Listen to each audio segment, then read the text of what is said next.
How does it not know? I don't know. What do you mean? Okay, well, fine. I don't know how it works. That's fair. I'm not a Are YouTube. we going? I'm not a YouTuber. It's time for the sound check. We're live. Are we? Are we live? We're live. I heard it. Oh, we are live? Yeah, I forgot to mute my laptop. Oh, you forgot to mute your laptop. All right, there we go. Like a gosh dang fool. Hello, everyone, and welcome. No. Okay, No, fine, we're not doing that. We're not doing that. No. All right. Hello, everyone, and welcome back to Roll Out of Bed, where no matter what time it is, We just woke up. I'm your Game Master, Nev. And I'm your player, Ian. And as usual, we are playing the campaign Brave New World, set in the Elonian space universe. We're using the system GURPS. If you don't know how GURPS. Hello, sir. Can I introduce some GURP? If you don't know how GURPS works, it's generic universal role playing. Oh, we're tired. It's gonna be rough. Oh, we'll get there. If you don't know how GURPS works, as always, you can check the description to see Ian's character. And how GURPS works is you have 3 d6s, 3 dice, and unlike D&D, you want to roll lower, you want to roll under your target number if you're rolling for a skill or something, as you can see on the character sheet in the description. The only time you want higher numbers is damage rolls and reaction rolls. And I feel like I'm missing something I usually say. No? All right. I think that's all. Is that all?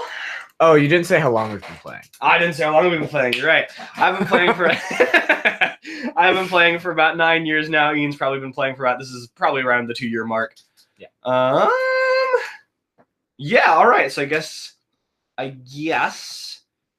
we have a little summary of last time. No.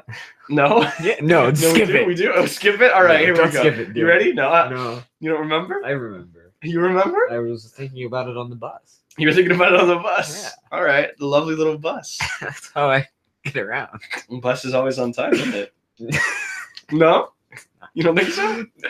Oh, what's wrong with the bus? What's wrong with the American Here's the public thing. transportation system? Did I say transformation system? Probably. So I take the 2. Mm-hmm. Well, I take the 11 and the 2 together. Yeah, of course. But the 2 was supposed to reach the stop at 11:51. Yes. It got there at 11:46. Oh, it's early. It was early. That's unusual. Yeah, it was weird.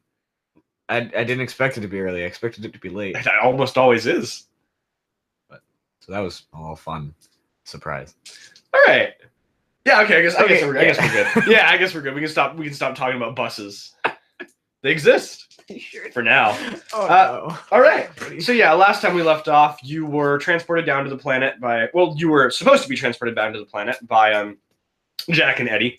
You left the ship. They said that they would be there in another 10 to 15 minutes, and that wherever you transported in, someone would be there to meet you. Upon transportation, something went a little odd. You saw that your connection got a little bit weak. You transported back, and you transported in, and after a little while, you ended up. You transported to the surface of somewhere. You assume it's the planet. You were able to see those strange roots that were stretching out into the edges of the subspace bubble, as well as that metal kind of not quite Oh, I forgot the word. Oh well, the metal dome around the planet. But there was no one there to meet you, and within 10 to 15 minutes, you were not accompanied by Jack or Eddie. You decided to explore for a little while. You explored this strange ruins area. You debated going into the jungle. You decided against it. After a little while, you found four statues overall. 2 statues which you moved around until they opened a large door. Upon which you were pushed from behind, and you didn't quite manage to twirl around and see who it was, but you were plummeting last we left off. Did I miss anything you want to mention? The hand felt stony. The hand felt stony. It's what you said. I did say that, yes. I think that's covers about it. Other than the fact that I'm bad at puzzles. It took me way too long. Oh, it's fine. I don't throw puzzles at you that often. That's true. I don't have to think usually. I just have to react. You don't want to think? You don't want to think in this role-playing game? I think in college. Shut up. It's your finals week next week. You'll be done. I'm going to be so dead on Monday. Oh, I have boy. two finals in a row on Monday. Oh, exciting. I have to be there at 8. That's not that early. I have to get up at 6. All right. I haven't gotten up at 6 in like a year. Oh, I had an 8 a.m. every day. Okay. You also have your own vehicle. So. That's true. I do also have my own vehicle. I don't have to take the bus. Anyways. All right, yeah. So last we had, where did I put my D's? My dice. There we go. All right. I'm gonna make a little roll for you. All right, yeah. So you fall for. It's not quite as far as you thought it was looking down. You couldn't see the bottom when you looked down to the pit, but now you think that was probably just dark. You fall probably about still a good ways, a good 10 meters, good 30 feet. So that's still gonna hurt. Can you roll 3Ds for me? Random hit location to see where you take the damage. Sure can. That's a number. Hold on. Get No there. problem. I'll let you do 9, math. 10, 11, 12, 13, 14, 15. 15. That is hand. All right. Just a second. I only have one of those. Yeah, I know. Oh, yeah, you're right. I was gonna roll randomly to see which of your hands. You reminded me. It's my left one. I literally have it in the notes I am looking at, as always. All right. Roll 1d for me. Yep. 1. Oh, nice. You only take 1 damage to your hand. Oh, nice. That's pretty convenient. That's better than more. That is better than more. So yeah, you land kind of on your wrist. It hurts a little bit, but it's probably just gonna bruise. Maybe you might have pulled something, but you'll be fine. You didn't even. I didn't lose my arm. Yeah. I'm surprised you didn't break anything. All right. Hey. Yeah. But okay. So as you're lying on the ground, I assume you'd like to get up. I would. Okay. You can look back up if you'd like, or you can look ahead. Whatever you'd like to do. I would like to look up. Okay. First. You look up. It's not a crazy distance. It's about 30 feet, but you can see there is an outline, maybe a figure looking back down over the edge.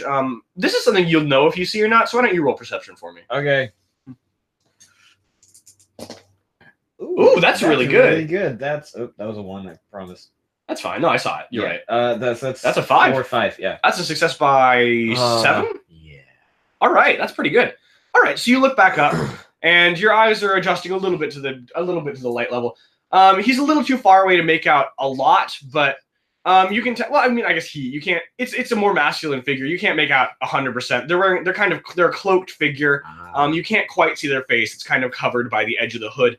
You can see they're about your height. They look a little bit muscular. What else can you tell with that roll? Let's see. You can tell. Let me roll. You might be able to tell that. Yeah, you can tell that one of their arms is cybernetic. The other one you can't quite see. It's covered by their cloak.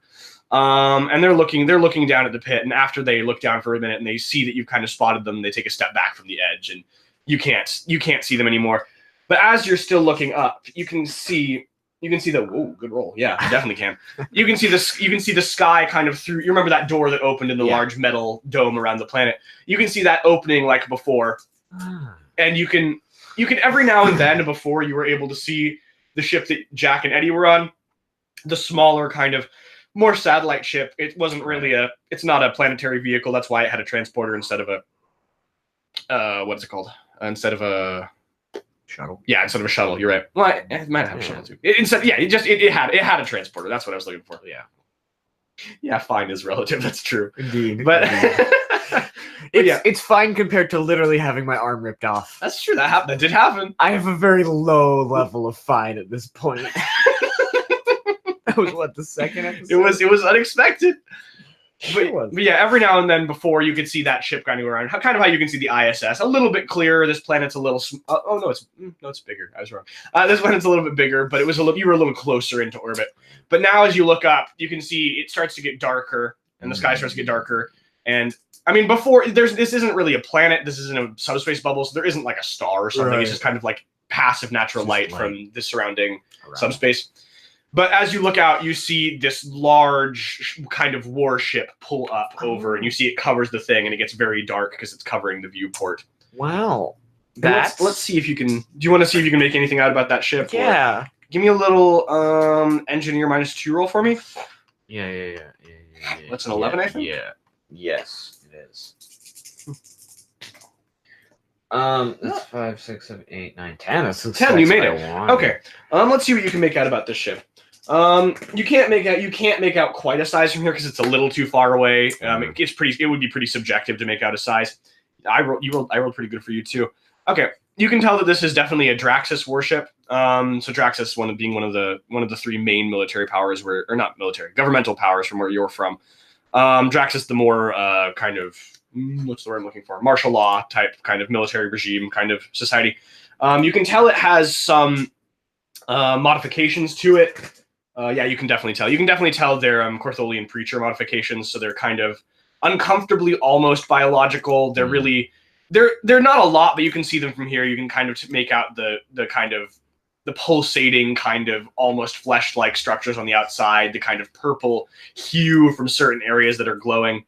But yeah, that's what you can make out looking up out of the pit. It starts to get it's gotten a little bit darker as that thing has blocked out kind of the viewport a little bit. Well, that's not good. I don't like that. Okay. I'm gonna look around the space now, see if I can find anywhere to go. Okay, certainly. Make a little perception roll. Wow, you're rolling really well today. Yeah. All right, and by that I mean I'm rolling well for you. Actually, your roll was good too. I haven't failed yet. That's true. You've rolled twice and you haven't failed yet. It's always a good sign. That's a good start. All right, yeah. So as you look around this hole you've fallen into, you can see that. I mean, obviously, there's the way you came from straight up. You can see there's more of these engravings kind of lined along the wall. There's one of the ones you've seen around this whole temple area and all the pillars outside. There's several torches lining the walls. All of them are lit currently. You can't tell how long they've been lit. They're burned down a ways, but I mean, depending on what they're made of or whatever, yeah, it's hard to make an approximation on that. You can see there's one clearly defined kind of hallway that's going. It's going. You don't know the cardinal direction, but it's going in one of the directions. It's going kind of further away from.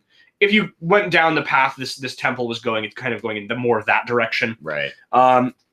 You can tell that this is it's kind of sloped downwards just a little bit. So it's very gradually kind of going deeper underground, it looks like. It's carved into this kind of not cliff face, but the rock underneath here. It's not laid down like cobbled and stone like the upper areas. Well, this one's definitely chiseled into the actual ground. Wow, and it goes on a little for quite a little ways past where your range of vision ends. Well, looks like the way that I'm going then. Righty. I'll begin that journey. So you just want to head down the little hallway? Yeah. All right. So you begin heading down the hallway. All right, yeah. You head down for about you probably walk for a good 5-10 minutes, and you come to another not quite a crossroads, but the path continues going forward, and there's also a door to the side. It looks like this was a kind of a stone door, almost like what you'd see on almost like what you generically see on like one of those on like an ancient what's I'm looking for, a tomb, I guess, like a big stone door, more decorative than actual purpose. But it's definitely been it's either from age or from brute force. It's been kind of cracked down the middle, and it's in two pieces, and it's lying on the ground. Huh. It does look old, so it could be either. You just can't quite tell. Well, that's fun. Hopefully it's not from brute force, because that's a lot of brute force. That's true. Rocks are hard to break. But yeah, so there's either of those on two. That. There's either continuing down this path or there's this little side area. I want to go to the side area because I'm intrigued. All right. Okay, so you look into this area, and it's there's no torches actively lit in here. You have a little flashlight, or you could take one of the torches off the wall. I'll grab a torch. Okay, that'll be better. You grab one of the torches, and you step into this room, and the first thing you notice is, let's see. Yeah, okay. The first thing you notice is make a little HT roll for me. The first thing you notice is death. No. That's bad. So that's 11, 12, 13, 14, 15. So that's a fail by 5. Fail by 5. Okay, roll 1d for me. 4. 4. Okay, -2. All right, so you have like you suffer from like a coughing attack that lasts 2 minutes. It's not awful. It's just kind of like you breathed in something, and like you're not choking or anything, but it's unpleasant and it lasts for a little while. After that subsides, you're able to kind of get a better look at the room. You can see this room has a lot of. It looks like it's kind of. At first, you thought it was dust particulates, but as you look around more, you can tell they're almost maybe little spores, kind of myceliac almost in nature. You're fine now. It just kind of was unexpected, kind of like you breathed in like a bunch of dirt or something, like you just had to clear it out of your lungs. Yeah, that's what you immediately notice in here. Would you like to? It's a room. It's a long room. The torch only covers so much light, but you can see a good portion of this room. It looks like there's, from what you can see just in this area of lighting, the torch is lighting up. There's two kind of Tombs, almost sarcophagus-like. They're both closed. They have a heavy stone plate over the top of them. Interesting. They have some carvings on them, and then the rest of the room is a little further than the torches lighting up. Okay. I want to go to one of the tombs Okay. and look at the carvings. Okay. Are they of the same vein of the ones that I've seen throughout the rest of the temple? Let's see. They are. Let me see if you have anything that I'd like you to roll for that. You've got. Roll.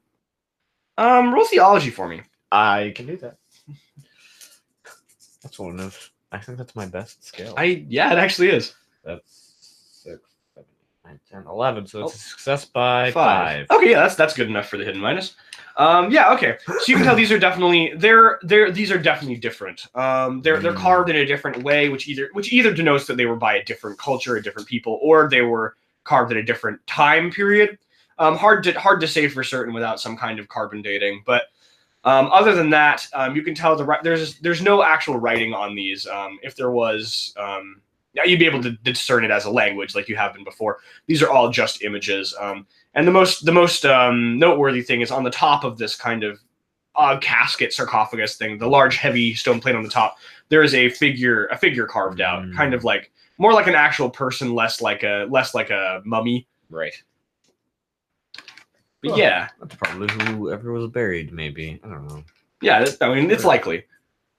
It's carved out in pretty good detail. Like you can definitely discern features. It's corroded with age, but it's still in pretty good shape.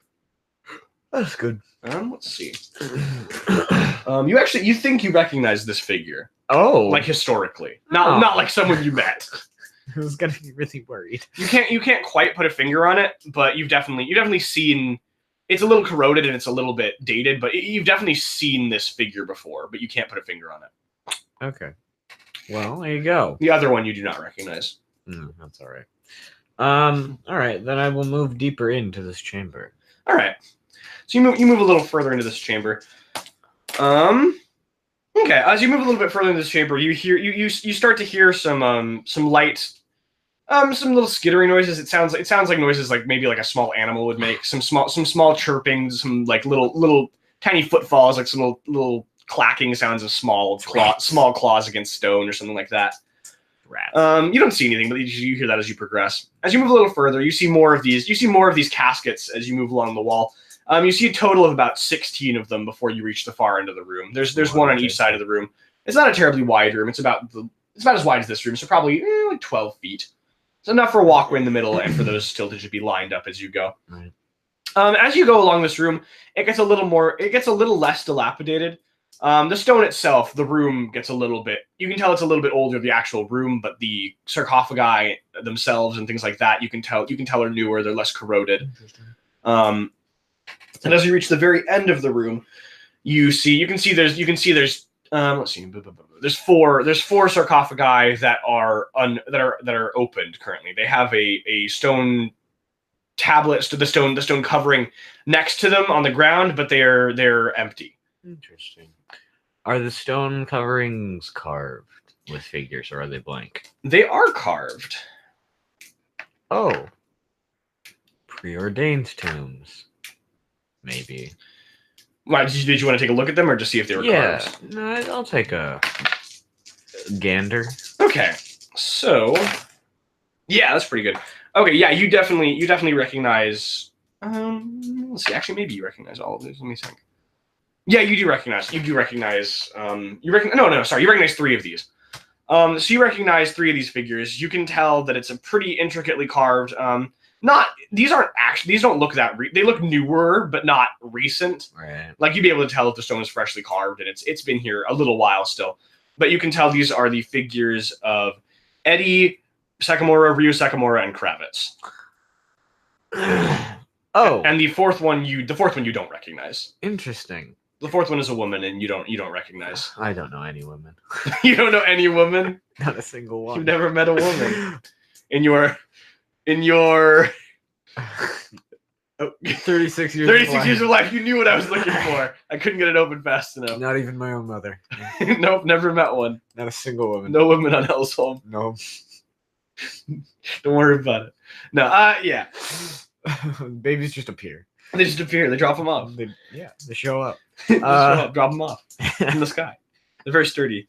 Infants are known for their sturdiness. Just drop them from wherever you like. They'll make it. Famously sturdy. Don't take that advice. I won't take our advice about most things. That's true. All right, but yeah, that's what you see there. That's probably means These sides of the caskets, however, on these ones have not yet been carved. Interesting. I bet that the sides are carved with like stories of their life. It's a possibility. I don't think you have anything to discern that, but no, I don't. But that's certainly a thought. Yeah. That would make sense. All right, and at the very far end of the room, this is kind of the end of the room you've reached here, the end of the hallway segment where there's all these sarcophagi. But as you get to the very end, The real end. It's the same end. It's just there's more things you see. You can see there's a small doorway, and it looks like there is a staircase leading down. Oh no! Oh, that means I'm gonna go down there. If it exists, I will follow it. Okay. So the door's open? Yeah, it's just a doorway. Oh, it's just a doorway. There's no actual door in it. I got it. And it's not like a broken one. This one is just an archway kind of. Fantastic. Then I will. Okay. Go down the staircase. So as you step through this doorway, let me think. Do you have unfazable? No. Make a quick fright check for me. What's that? That's a 7, 8, 9, 10, 11, 12. 12. Okay, yeah, there's no minus. That's plenty. So you made it. You made it just fine. Cool. Just as you take a step forward, you kind of start to step onto the first step, and you notice something moves really quickly beneath your feet, and you almost stumble back, but you kind of catch yourself, and you can see it's just this. It's kind of a large rodent. It kind of just scurries off back into the dark. There was something a little bit odd about it. Roll perception for me. You'd know if you saw this. That's 3, 4, 5, 6, 7. Yeah, 7. Okay, that's definitely enough. So there's kind of this large rodent, kind of like the size of a guinea pig. Like it's like a big rat. It's not quite. It's like not an animal you recognize, but it's a type of animal you recognize. Right. But as it scurries off into the dark, you very briefly see. It looks like almost there was something all over the outside of its fur, and it also looked very very slightly in the quick glimpse you got in the torchlight before it scurried off into the darkness, almost myceliac. Almost like there was fungus growing off the top of it. That's not a good sign. Fungus rats. Gotta love them. Let's put that on a shirt. Fungus rats. Gotta love them. Oh, I'm gonna be saying a lot of things. But yeah, so he just kind of scurries off into the dark. It caught you by surprise because that was the first kind of creature you've seen since you arrived on this planet. That's true. I heard some birds. You did hear some off in the distance. I hadn't seen any, but I heard them. That's true. As you've actually stepped across the threshold here, you can see once you step to this doorway, there's this kind of large spiral staircase, and you can see there's just down the middle is just a hole. There's just this drop. It's circular. There's probably a diameter of about 20 feet, and the hole in the middle is probably about 10 feet diameter. And so you can well, if it wasn't dark, you could see straight down to the bottom, assumably, but it kind of the staircase just winds down around. Part of me wants to just drop the torch to watch the light go down. I mean, you have a flashlight if you'd like to, but if you wanted another torch, you'd have to go retrieve one from the main hallway. I'm not going to do that because I have inhibitions. I cannot due to my inhibitions. That's fair. So, but I will go down the steps. Okay, yeah. So you start heading down the stairway. A lot of the ground you've been on before has had like small stones on it. It's been a little bit like as you stepped, you could hear like some crunching, like some cracking. Like there's small pieces of stone. These staircases, I can speak. This staircase is actually a lot more pristine. It looks like it's carved out of a different stone than the surrounding material. The surrounding material is just more of a, I don't know what the regular is made of, kind of like a granite. Kind of like a granite, like a pretty sturdy stone, but not really anything that nice. But these steps you can tell are more of a marble-like kind of stone. They're polished and they're smooth and they're in really nice condition. And you probably go down. I don't know how you count flights when it's circular, but you go down a good like 40, 50 feet. So a good amount of steps.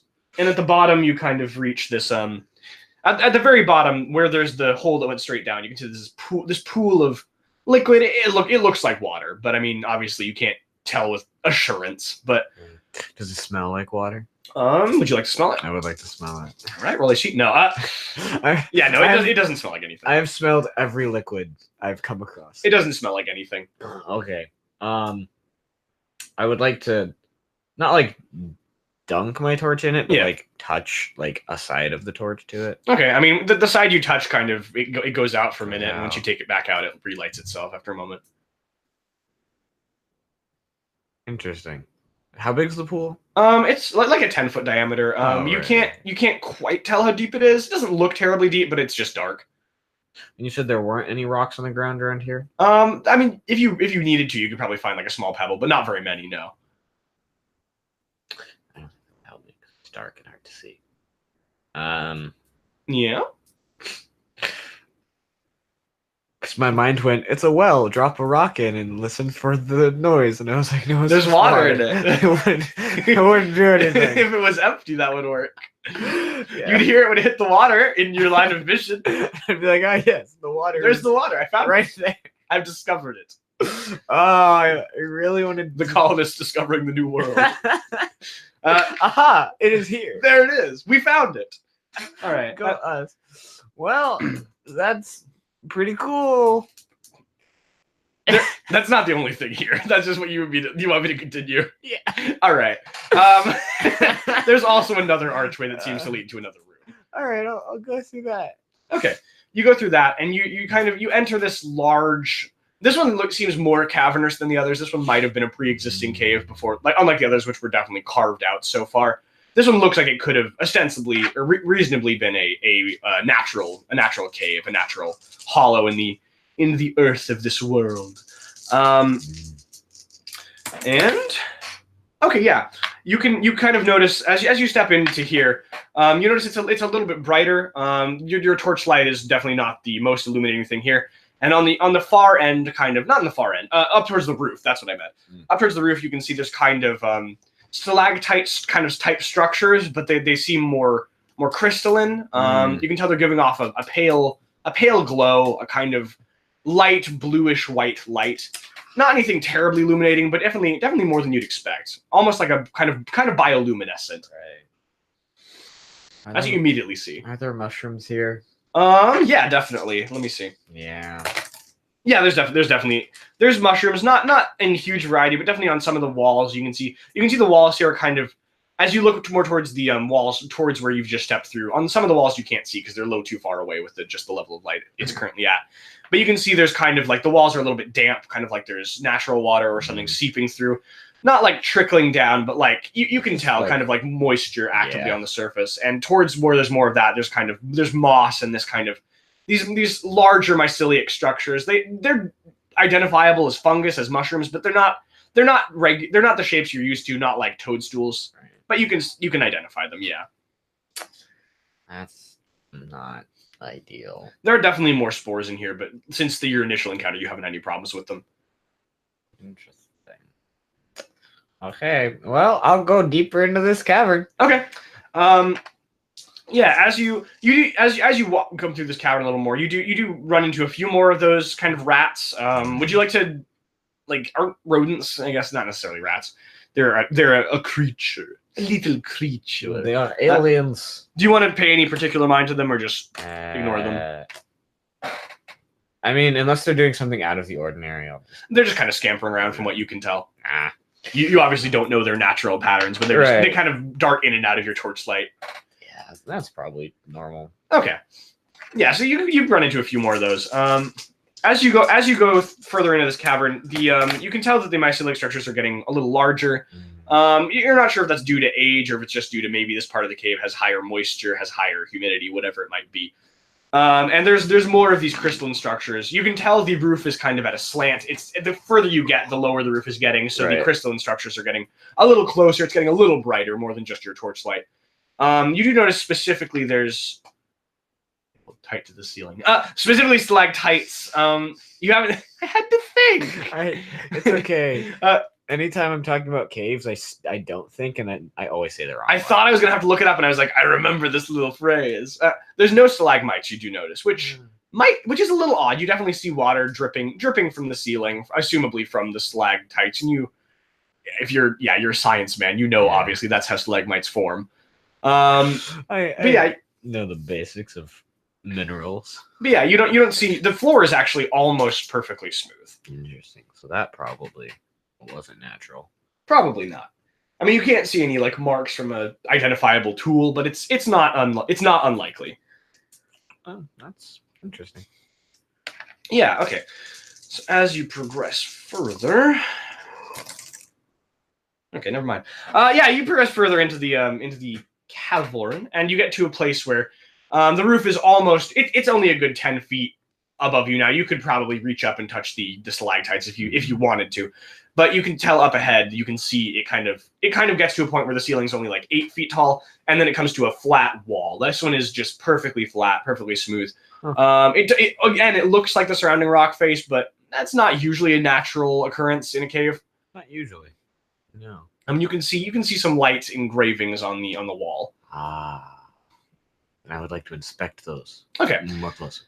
Okay, so you inspect them. As you get closer, you can tell that it is an entire wall. It's probably about it's as I said, it's 8 feet tall. It's perfectly smooth, and it's probably about 20 feet across. And kind of the cave has just gotten this is kind of like where the cave is the smallest. It looks like, aside from the entrance you came in, and it looks like there are carvings covering the whole wall. A large majority of the wall seems to be covered in kind of this moss and fungus, so a lot of it's covered. You could try to scrape it off if you'd like, or you can just read the part that's visible. It's up to you. I'm just gonna look at the part that's visible for now. Okay. The part that's visible, it looks again like this again seems older, not like the sarcophagi you saw above where the carvings were a little bit different style, a little bit newer. This one looks aged, and obviously the fact that it's covered in fungus and moss says something about at least it's less taken care of at the very least. Right. There's not a lot that's just readily visible. There are three sigils, kind of three insignias that you can see. Two of them you do recognize. The first one you see is on the left-hand side of the. If you're looking at it, the left, right. not its left. My it's left. a wall. Your left. Your left. It's the sigil that appeared on your hand when you first touched that crystalline structure. The open eye inside of the outstretched open hand. There's another one you see, which is on the far right side, which is the one you saw on Jack's the back of Jack's hand, which is another eye. This one closed within an open hand. You can tell this is the opposite hand. So one's the left hand, one's the right hand. You can tell from the thumb. And in the center, you see another sigil. It looks almost like it could be two insignias, but they're close enough together. You think it's one. You're not certain. Right. You could be wrong on that. And that one's just two closed fists. And they're almost touching each other. That's why you suspect it might be one, but you couldn't be certain, obviously. And that's all that's currently uncovered. Yeah, as you're kind of looking closer now that you're actively inspecting this wall, you can see kind of in the moss, in the damp, kind of a place where it kind of looks a little bit deeper in, like almost like a line. It looks like there might be the outline of a doorway kind of under the moss, but it is covered if there is. See, I don't really want to scrape away the mushrooms and moss because I don't want to aggravate. I don't want to get more spores in the air. That's fair. Because I know there are mushrooms that go poof if you touch them. That's true. Some are poisonous. Many are poisonous. Most are poisonous, I think. Not statistically, no. Not where we live. Not where we live. But in the world. The world, most. I feel like statistically, most mushrooms are not beneficial to your health. Yeah. Most of them will kill you or at least make you feel really bad. That's true. As will most things in life. Yeah. Statistically, I feel like there are more things that will kill you than help you. Yeah. Anyway, that was out of context. Yeah, you certainly don't have to. It's just you think you see it. That's all. Yeah. I'll You'll note that for later. For now. Yeah. Okay. Sure. Okay, yeah. So would you like to that's all you've seen actively in here? I mean, you just kind of walked straight through following the crystals. I almost dropped Yugi. Oh no, Yugi! My GM screen is a Yu-Gi-Oh playmat. For those of you who don't have context for dropping Yugi. We wouldn't want to drop Yugi. We don't want to drop Yugi. He's been through enough. All right, but yeah. Yeah. So would you just like to head back, or? Yeah, I'm just gonna go back to the original hallway. Okay. So yeah, as you head back, make a little. What was I gonna have you roll? Sorry, I was gonna have you roll something. Make a little HT roll for me. I can do that. It's not bad. Not bad. 7, 8. This is more like I'm having you roll for your eyes adjusting to the level of light rather than like this isn't like a disease about to overtake you. But yeah, your eyes have adjusted more to this light level now. Just the torch and kind of the dim glow of the crystals. They still look. It looks bioluminescent, but you're not sure. Right. As kind of in the corner of you see towards one of the walls, you see this large. You can't quite make it out, but there's definitely a large figure. Like it's not necessarily humanoid, but it is upright. Oh. It's roughly human size, but it's a little too in the dark to tell. It's definitely shuffling around, not like actively towards you, but you can see this large outline. Interesting. Well, I do have to have you roll curious. Yeah. If you don't want to look at it. Yeah. No, I do want to look at it. Oh, you're not gonna roll? No, okay. I'm just gonna go. Okay. So you looks like I'm making a new friend. So you kind of go. How are you approaching? Are you obvious? I'm approaching the way you would approach an animal that you don't know, and you don't know if it's aggressive. Okay, that's understandable. Yeah. Give me a big rat. Yes, that's what I'm guessing. Give me either big rat or mini small. Give me a You don't have a stealth roll. Give me like a dex roll just to be kind of. That's the closest roll I can think of to be kind of slow and cautious like you want. That was a 1, I swear. That's 3, 4, 5.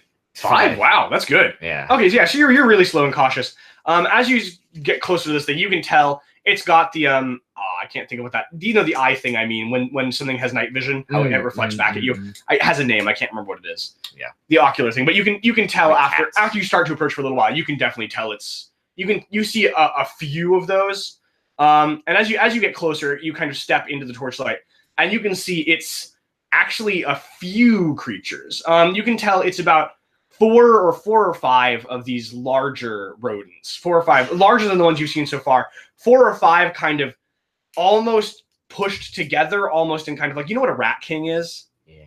When they're all kind of almost like that, but they look like they're almost conjoined with this kind of fungus that's kind of at where they're touching each other, and they are roughly upright, like kind of like a bear would stand almost, and they're roughly your size, and you can see like 4 or 5 sets of eyes, just kind of, depending on how it's facing, just kind of looking at you, and it's just kind of scuttling around on 2 legs, kind of upright.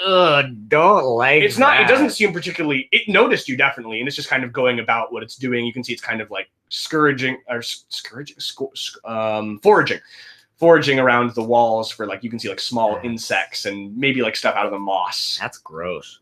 But it's big and it's kind of like together. Large and gross. I don't like him. He's not a friend. He's not a friend? All right, would you just like to go on your merry way? Yeah, I'm just gonna leave him be. Yeah, you walk, you just kind of start walking, you start backing away, and as you go out, you can see the 4 or 5 sets of eyes just kind of glowing back at you as you step back into the center of the room. Mushrooms are almost always a bad sign. Yeah, and as you're leaving the room, you definitely see now that you've kind of noticed, you definitely see more sets of eyes glow at you as you walk by, just from the sides of the room. Oh gosh! You don't like rats? I like rats. Okay. I don't like like fungus rats. Fungus rats. Put it on a shirt. Don't put it on a shirt. Please do. Does it just say fungus rats? That sounds like a band. Oh no. No, wait. What was the thing earlier? It was fungus rats. Something. Fungus rats. Gotta love them. That's what it was. Is that the band's breakthrough album? Yeah, gotta love them. Gotta love them by the Fungus Rats. Anyway, sorry. They're a postmodern. Yeah. What's their genre? Yeah. Emo rockabilly. All right, that's fair. I'll give you that one. All right. Okay, we can move on. Yeah, we can move on. All right, would you just like to head back up the staircase? Yeah. Okay.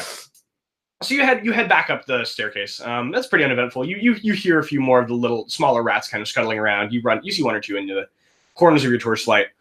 Yeah, you get back up to the top with no problems. So you're going back through the sarcophagus room then? Yeah. Okay, is there anything else you'd like to take note of as you go through, or just you have been through this room once. I just wondering if there's anything else you'd like to check. But yeah, actually, I would like to with one of the not unopened. With one of the open ones, I'd Mhm. like to gauge the like weight of one of the lids. Like, Okay, you just want to try to pick it up. yeah, just to see if like one person could do it or. Okay. Give me a strength roll. Okay. You have strength 10? Yep. Okay, yeah.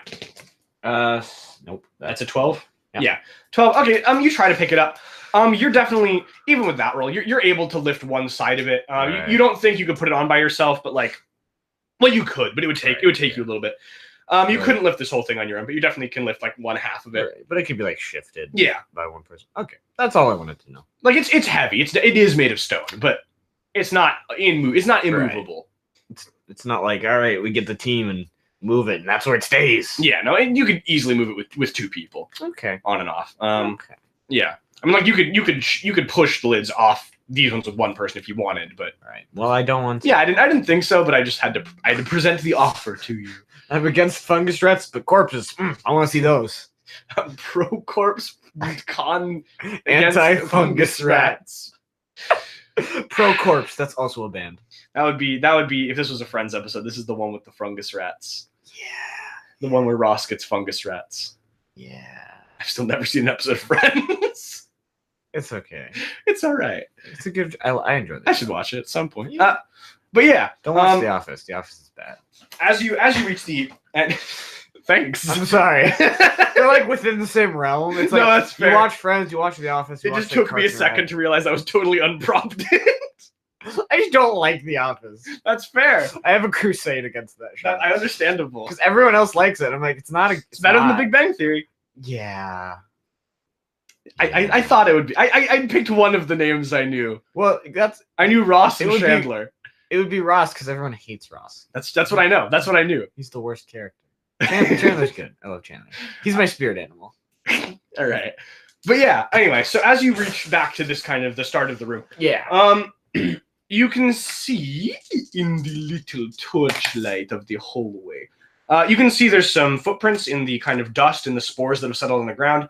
One set definitely matches yours. The other one, wait.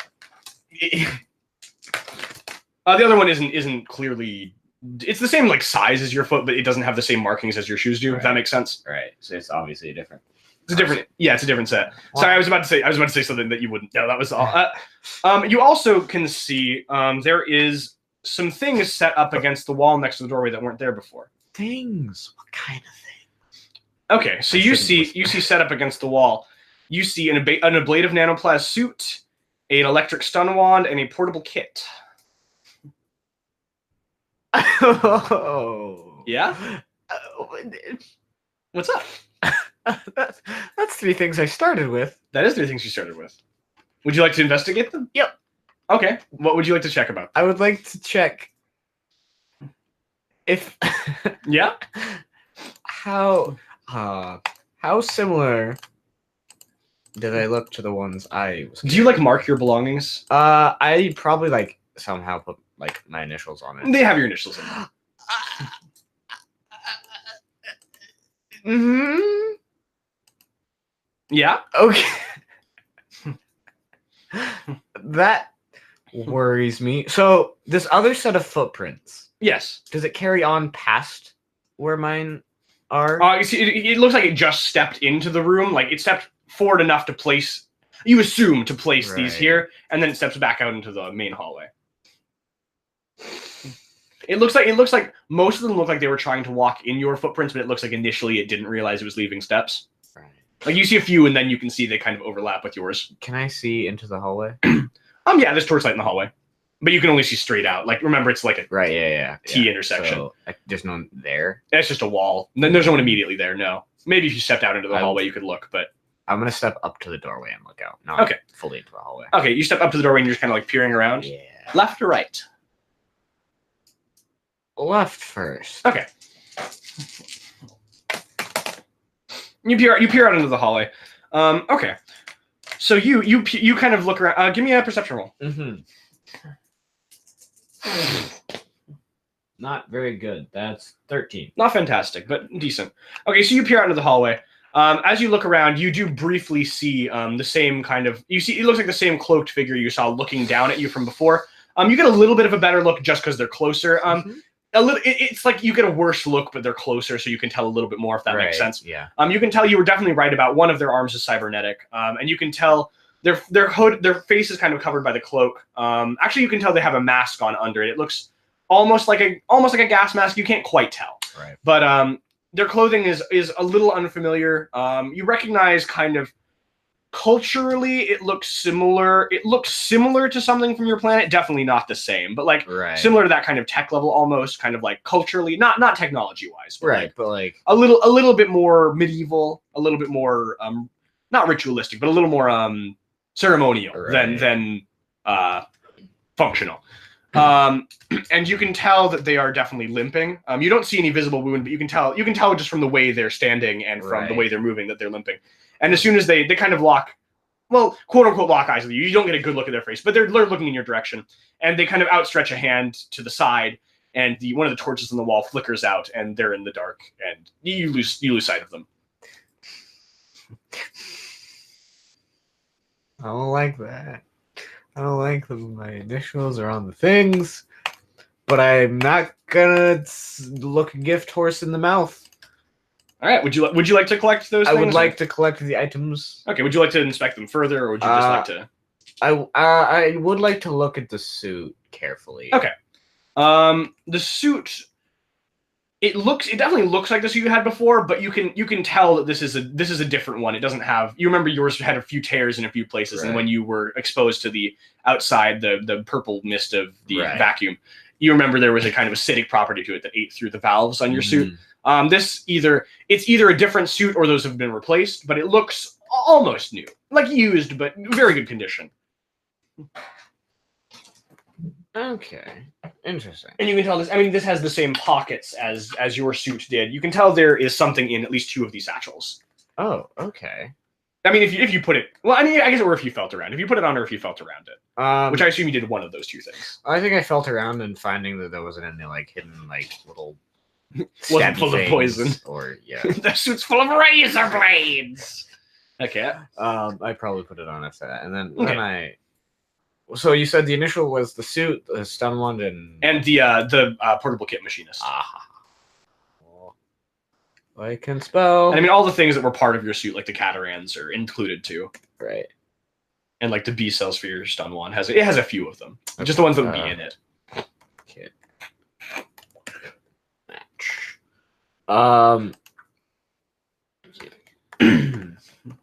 Okay. So then I will look in the pouches. Okay, left or right first? That was nothing. Left. Okay. So you reach into the left pocket, and you put your hand around something, and it feels roughly firearm shaped. Would you like to pull it out? I would like to pull it out. Okay, you pull it out. And you clearly recognize this as the strange, almost biological gun you initially encountered on the Brave New World. God.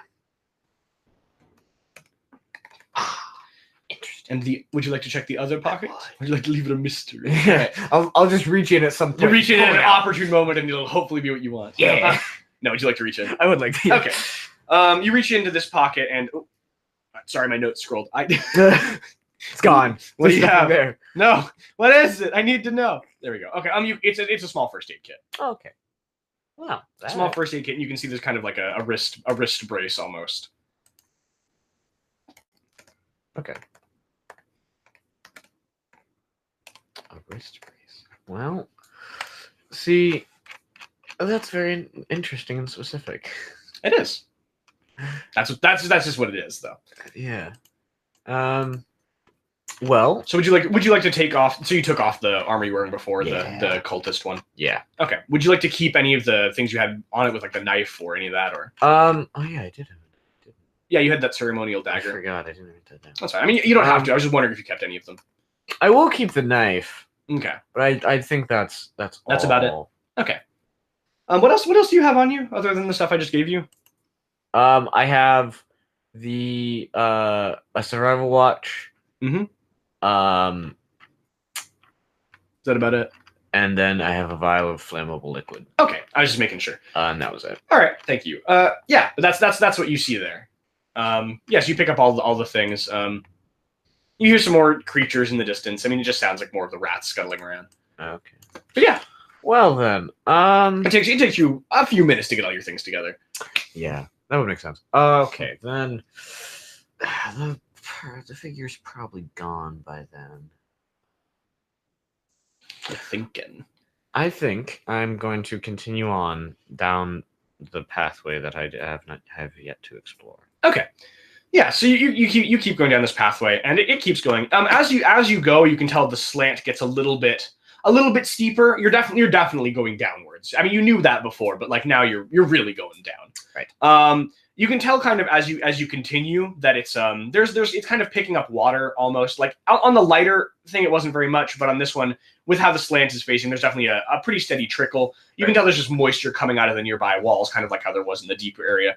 It gets a little bit more the further you go. You assume there's some kind of underground stream or spring or something like that. Do exist. They do. Yes. There are in fact underwater rivers. That's true. That's. I wouldn't lie to you. I wouldn't lie to you about rivers.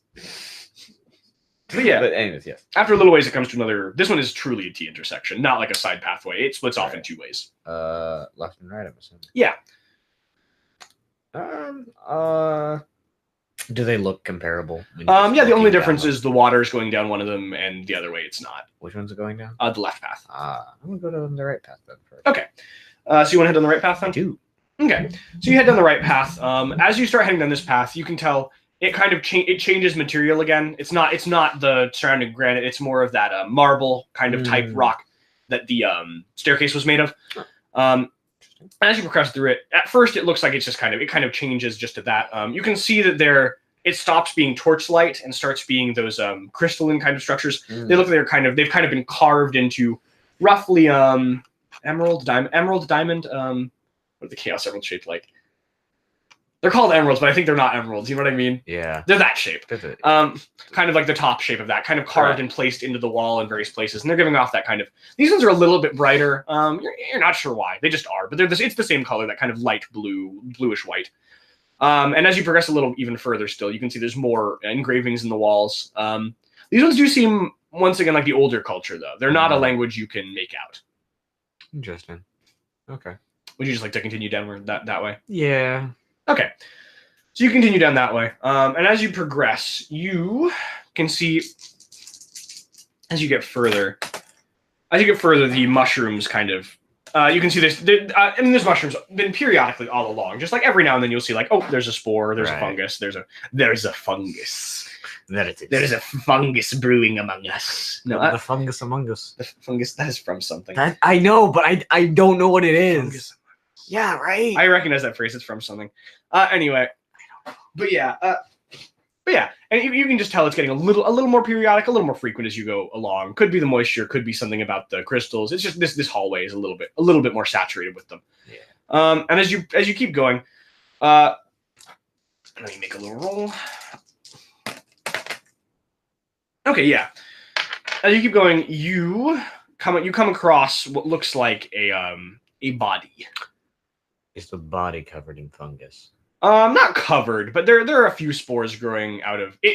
It's almost just skeletal at this point. There are a few spores growing out of like some ribs, but it's not covered, no. Okay. Does it look human? Yeah, you can definitely tell that. Well, at least humanoid. Right. Human. I mean, it looks like a human. There are a few races you know off the top of your head that have human skeletal structure because they're close or they're offshoots. Right. But people, yeah, 2 arms. Yeah, but it definitely is. Right. Similar. It had some clothing, maybe a backpack. Not maybe. It had a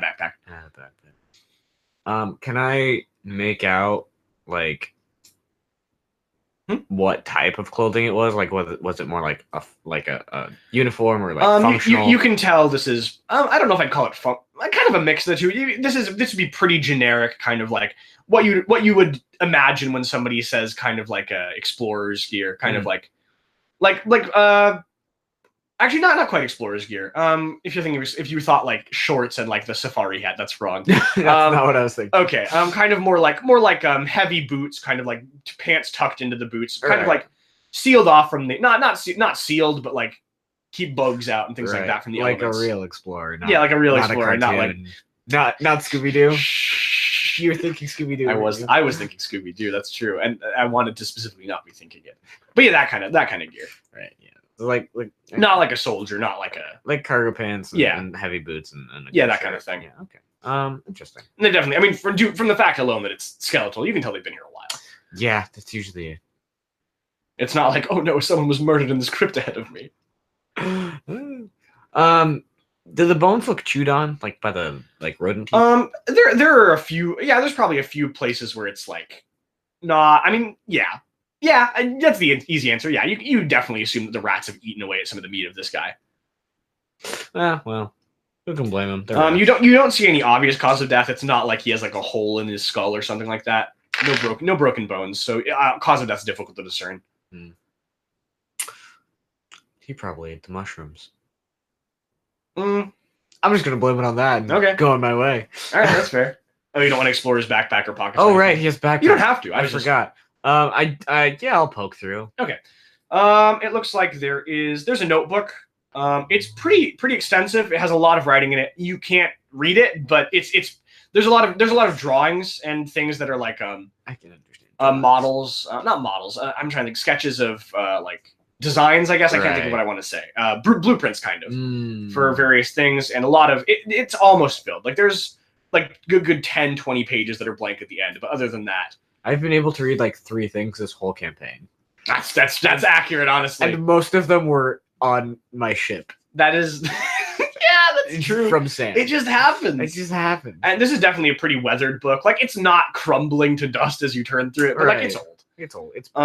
Other than that, there's some pretty generic tools in his backpack. He's got like a few yards of rope, which is pretty tattered at this point, frayed. Not really. It was either chewed through or it just weathered badly.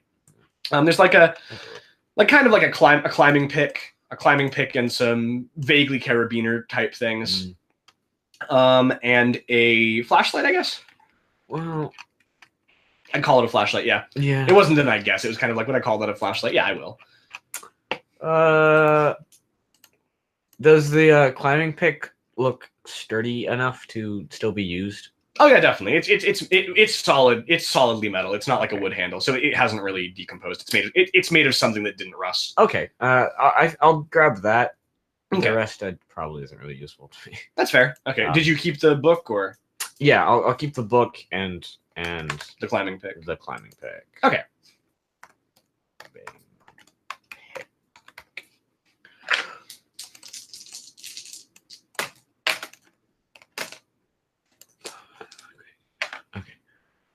Okay, actually, you do notice one thing as you start to take a step back from the backpack after you're looking out. You notice a sigil, kind of an insignia on the backpack that was kind of like under a flap that you moved when you were taking things out. Right. You do recognize this one. This is a sigil of the Crimson Legion, which is a very, very old military force during the Elonian War. Wow, that's a long time ago. Kind of like if you found like a World War I type thing, like not insanely long ago, but like well before you were born. Right. It's like, oh, this is a relic. Yeah.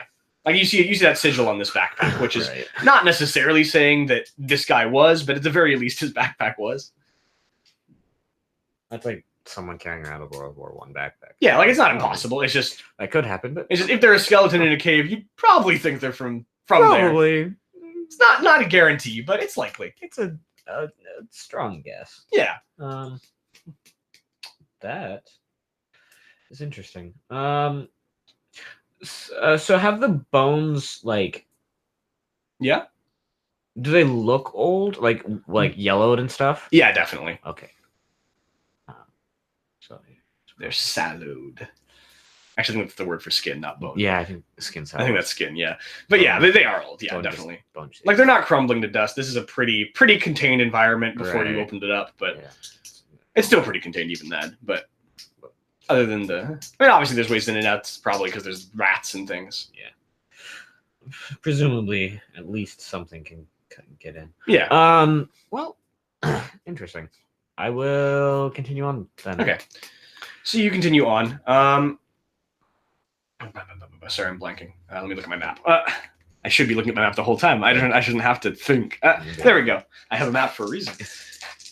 Map that you do not have. Okay. Oh, my die. Okay. Yugi. All right. Yeah, there you go. Oh, okay, yeah. So you continue onward, and you get to this. It looks like pretty much the end of the hallway. And you do briefly see you see that figure again, standing kind of at the end. Oh. And he's just kind of looking at you. He's a good 40 feet away. Like it's far, but you can see him obviously. Right. And you can definitely give me a perception roll again one more time. I can do that. Okay, let's see. Numbers. Not fantastic, but good. No, that was a 2. I keep doing that. So that's 5. So that's 9. 9. Good, but not amazing. Definitely a regular success. Yeah. So you can definitely tell that this figure's injured. You can't tell where, but like he's definitely just, you can tell his breathing is a little bit Labored. Not ragged, labored. Yeah, that's the word. Labored, and he's kind of not limping because he's not moving, he's standing, but kind of like stooped over in a little bit of a way, maybe leaning against the wall.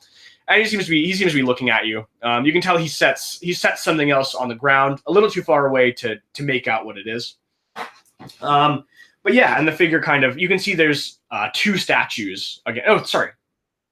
3. There are 3 statues. 3 statues. One against the wall he's on, and one on each side of the hallway.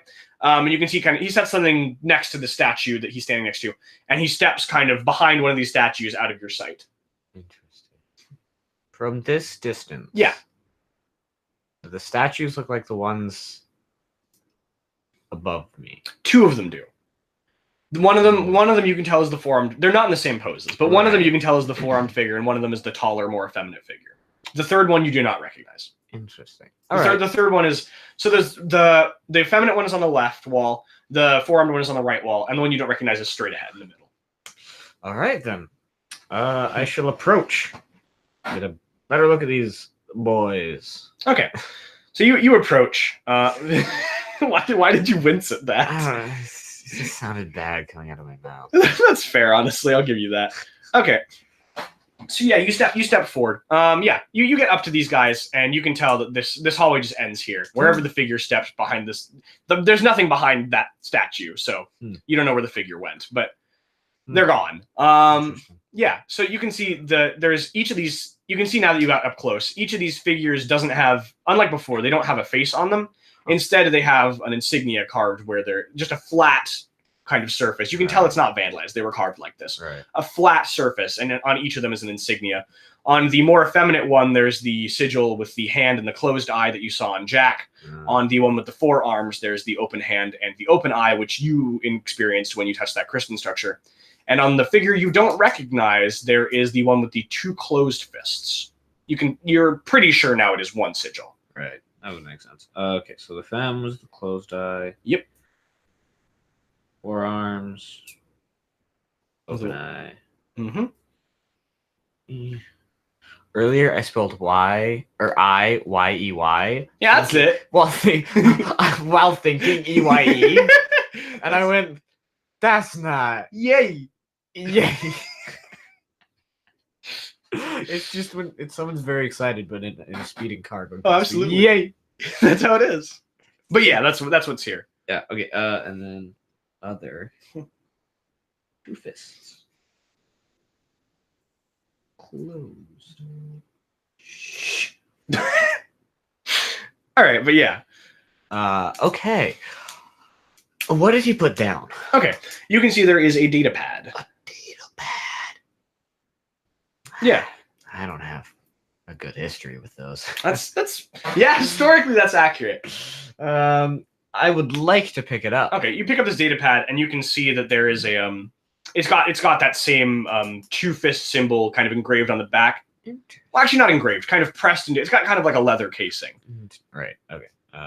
So not engraved, but on it. On it. Yeah. Inscribed. You can also see now that you're this close. Yes, you can see.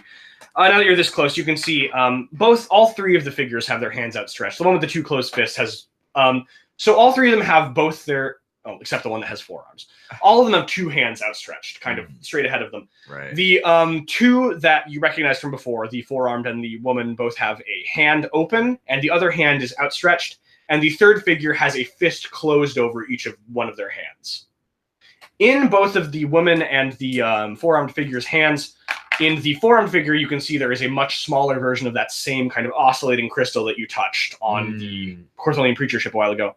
And in the other one, there is a kind of different from the surrounding fungus, but a kind of white mushroom. It's almost glowing in the same manner as those crystals. Interesting. And you don't see the third figure's fists are enclosed, so if there's anything there, it's impossible. Yeah.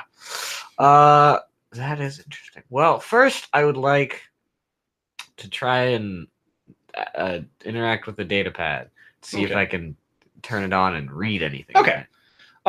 Yeah, so give me you can turn it on, and it's definitely in common. It does have a passcode. Finally something in common, but it has a passcode. That's okay. I can attempt the passcode. Okay, what would you like to try? Yeah. What is it? I don't know how to break a passcode. Oh yeah, you don't have hack. Would you like to save it for later? Yeah, I'll save it. Or would you like to try later. Stupid things? It's up to you. I'll try a stupid thing once. What would you like to do? I'm gonna hit random buttons. Oh, okay. Yep. Roll 3D. Figure it out. If you roll a 3, you opened it somehow. So it's like a 1% chance. How mad will you be? Not very. You're gonna get it open either way eventually. I know. I'm not. It's not gonna happen. But no, but I'd be impressive. I dropped one. Hold on. I see a 6. That's not a 3. All right. No, it was unlikely. You press a few things and like it takes a second to reject you. You're like, oh, but no way. You're like, of course not. Why would that work? Okay. You do see. Only. I don't want it to lock me out. That's a fair assessment, actually. Yeah, you do see now. You didn't notice before, kind of inscribed right on the palm of the hand, the woman's hand, right in front of the kind of mushroom thing. You see in a familiar handwriting. You can't. Once again, it's one of those things you're sure you recognize it, but you can't figure out why. You see an inscription that says, "It's actually make a will roll." I said this a little bit wrong, but it's still right. I should know what my will is. It's 12. 12. Yeah. I knew that. I just wanted to look at it. That's 11. Okay. So yeah, you look at it and it's in this the older kind of writing that you've seen inscribed on all the surfaces in this temple. And as you look at it, it kind of shifts before your eyes into common. And once it shifts to common, it's a handwriting you feel like you recognize. That's where I messed up. Sorry. All right. And it says "Eat me." Eat me. Oh, so now we're in Alice in Wonderland, I see. Okay, I get it. I knew you were going to say that. I get it. I knew you were going to say that, but like I'm not changing what I wrote. I mean, that's the reference. That's just what it is. Yeah, that's true. Anything that says "eat me" is automatically an Alice in Wonderland. Anything. Especially food. I was like, what else are you going to say? I was going to say like a t-shirt, but no, it's just food. Don't eat that. Cloth isn't a good sustenance. Trust. Very fibrous. What's a fibrous? Very fibrous. Chewy. You can chew it for the rest of your life. I don't think that's true. I think it'll break down eventually. I mean, if that's anyway, let's stop talking about eating cloth. Yes, what would you like to do? Before I eat it. Oh, you're gonna? Okay. Well, I mean, if I didn't want to, I'd have to try to. That's true. You would have to be curious. Anyway. Yes. Before I do that, mm-hmm. I would like to look at the hand of the other guy with the crystal. It has those. Yeah, it looks just like the one you touched last time, except it's much smaller. It's like very small. Like the size of a D20. Okay, and that one doesn't have any writing. No, it has an engraving on it, but this one does not turn to common when you look at it. Interesting. Oh, well, I mean, I'm gonna eat the mushroom. Okay. Yeah. Sure. Eat the mushroom. Make an HG roll for me. Okay. I'm a good child. I follow instructions.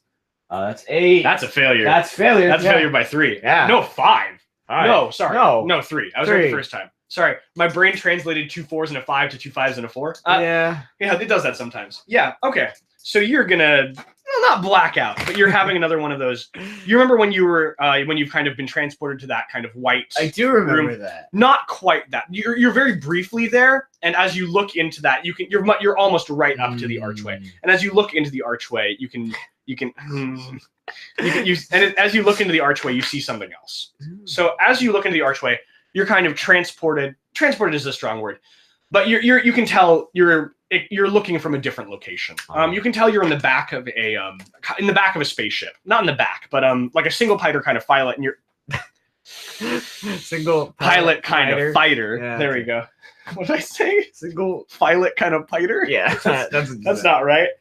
Single pilot kind of fighter with that co-pilot seat in the back. Right. And you're kind of in the back seat, and you can see there's a figure in the front. The first thing you notice is everything's deathly silent. There's definitely noise happening, but for some reason you can't hear any of it. But you can definitely see everything, and you can tell. You see, you're in warp, not the dangerous kind of warp, an Elonian drive warp, not a standard subspace warp. So Elonian you can look out at. It's kind of a little bit different, but you can tell this is an Elonian warp drive. And you can see there are several ships chasing whoever is piloting the ship. You can tell that those ships are Crimson Legion. There's at least 3 of them. So you're not sure when this is taking place. But yeah, as you progress forward, you can see the ship kind of rushes forward out of warp. And you can see you pop into a subspace bubble. And you can see there's this large planet before you, like roughly Neptune-sized. And you can see there's these kind of roots coming out of it into the subspace bubble. There's no yeah, you recognize it, obviously. There's no metal. There's no metallic sphere around it, no. And as you continue to, this pilot continues their descent just straight towards the planet. You can't tell if it's intentional or if they're going down. You can see some things flashing on the console, but I guess you could tell if you'd like to make a piloting roll or spacer, but you don't have to.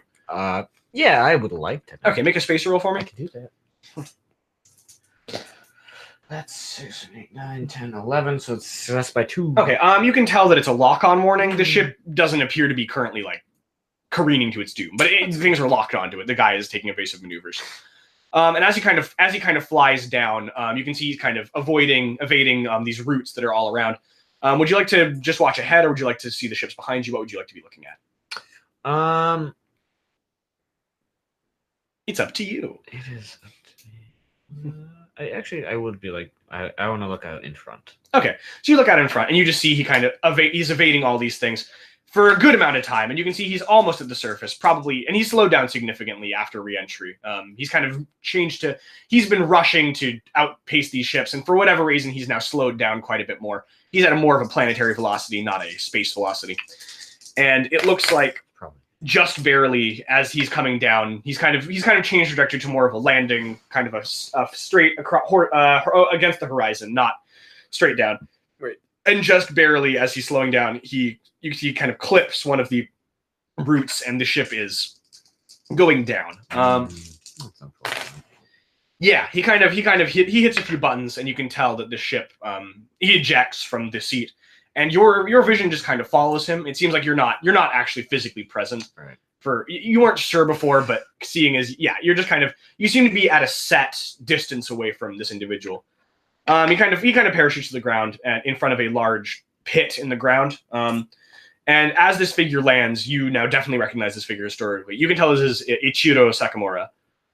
This would be kind of like the first in the family line. Right. The patriarch, if you will. Yeah, he's kind of like he'd be the head of when this started as like a full family. Right. Very important historical figure. You definitely recognize him, Ichiro Sakamura. And you can see he kind of looks back. He's kind of looking around warily. Are you just watching him, or you can also look around. Yeah, you look around. You see up a little ways from where you were. You can see a lot of smoldering and wreckage. It looks like a few of the ships that were chasing you definitely didn't evade the routes quite as well. They were larger vessels. It would have been harder for them to get through some of the narrow passageways that Ichiro piloted through.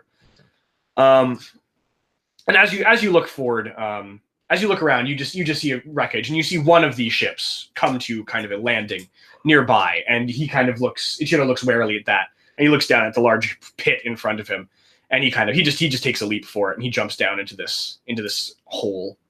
And you see kind of this familiar series of tunnels. They're not engraved, but you can tell this is the same kind of natural thing that you've been wandering through. And Ichiro wanders for quite a little while. It goes downward, and as he reaches kind of the bottom, he runs into, it looks like you see this really bright light kind of ahead down the end of this tunnel. And as you watch, you see Ichiro kind of stays kind of starts getting further and further away, and he's getting a little bit out of your sight. And you think at the very end, you see he reaches in towards the light, and you see this roughly humanoid figure, kind of almost not covered, but almost made of this kind of mycelium material, just glowing in the underground. And he kind of just moves further out of your line of sight, and he's gone. And you do briefly see this figure also. You see another figure jump down into the hole, and they're wearing that gear of the dead person you passed by.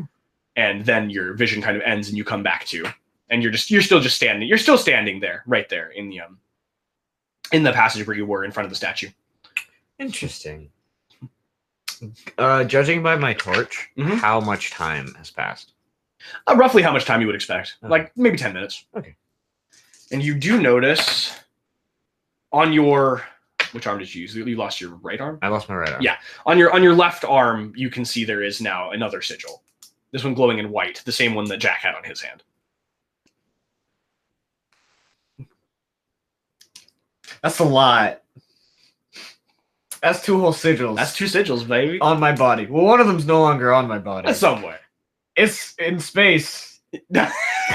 I mean, when the arm came back, it was there, so it's probably somewhere in your body, but it's not where it originally was. That's true. Okay. And just like the other one, this one does. You see it for a moment, and then it kind of conforms to your veins, and it kind of fades away.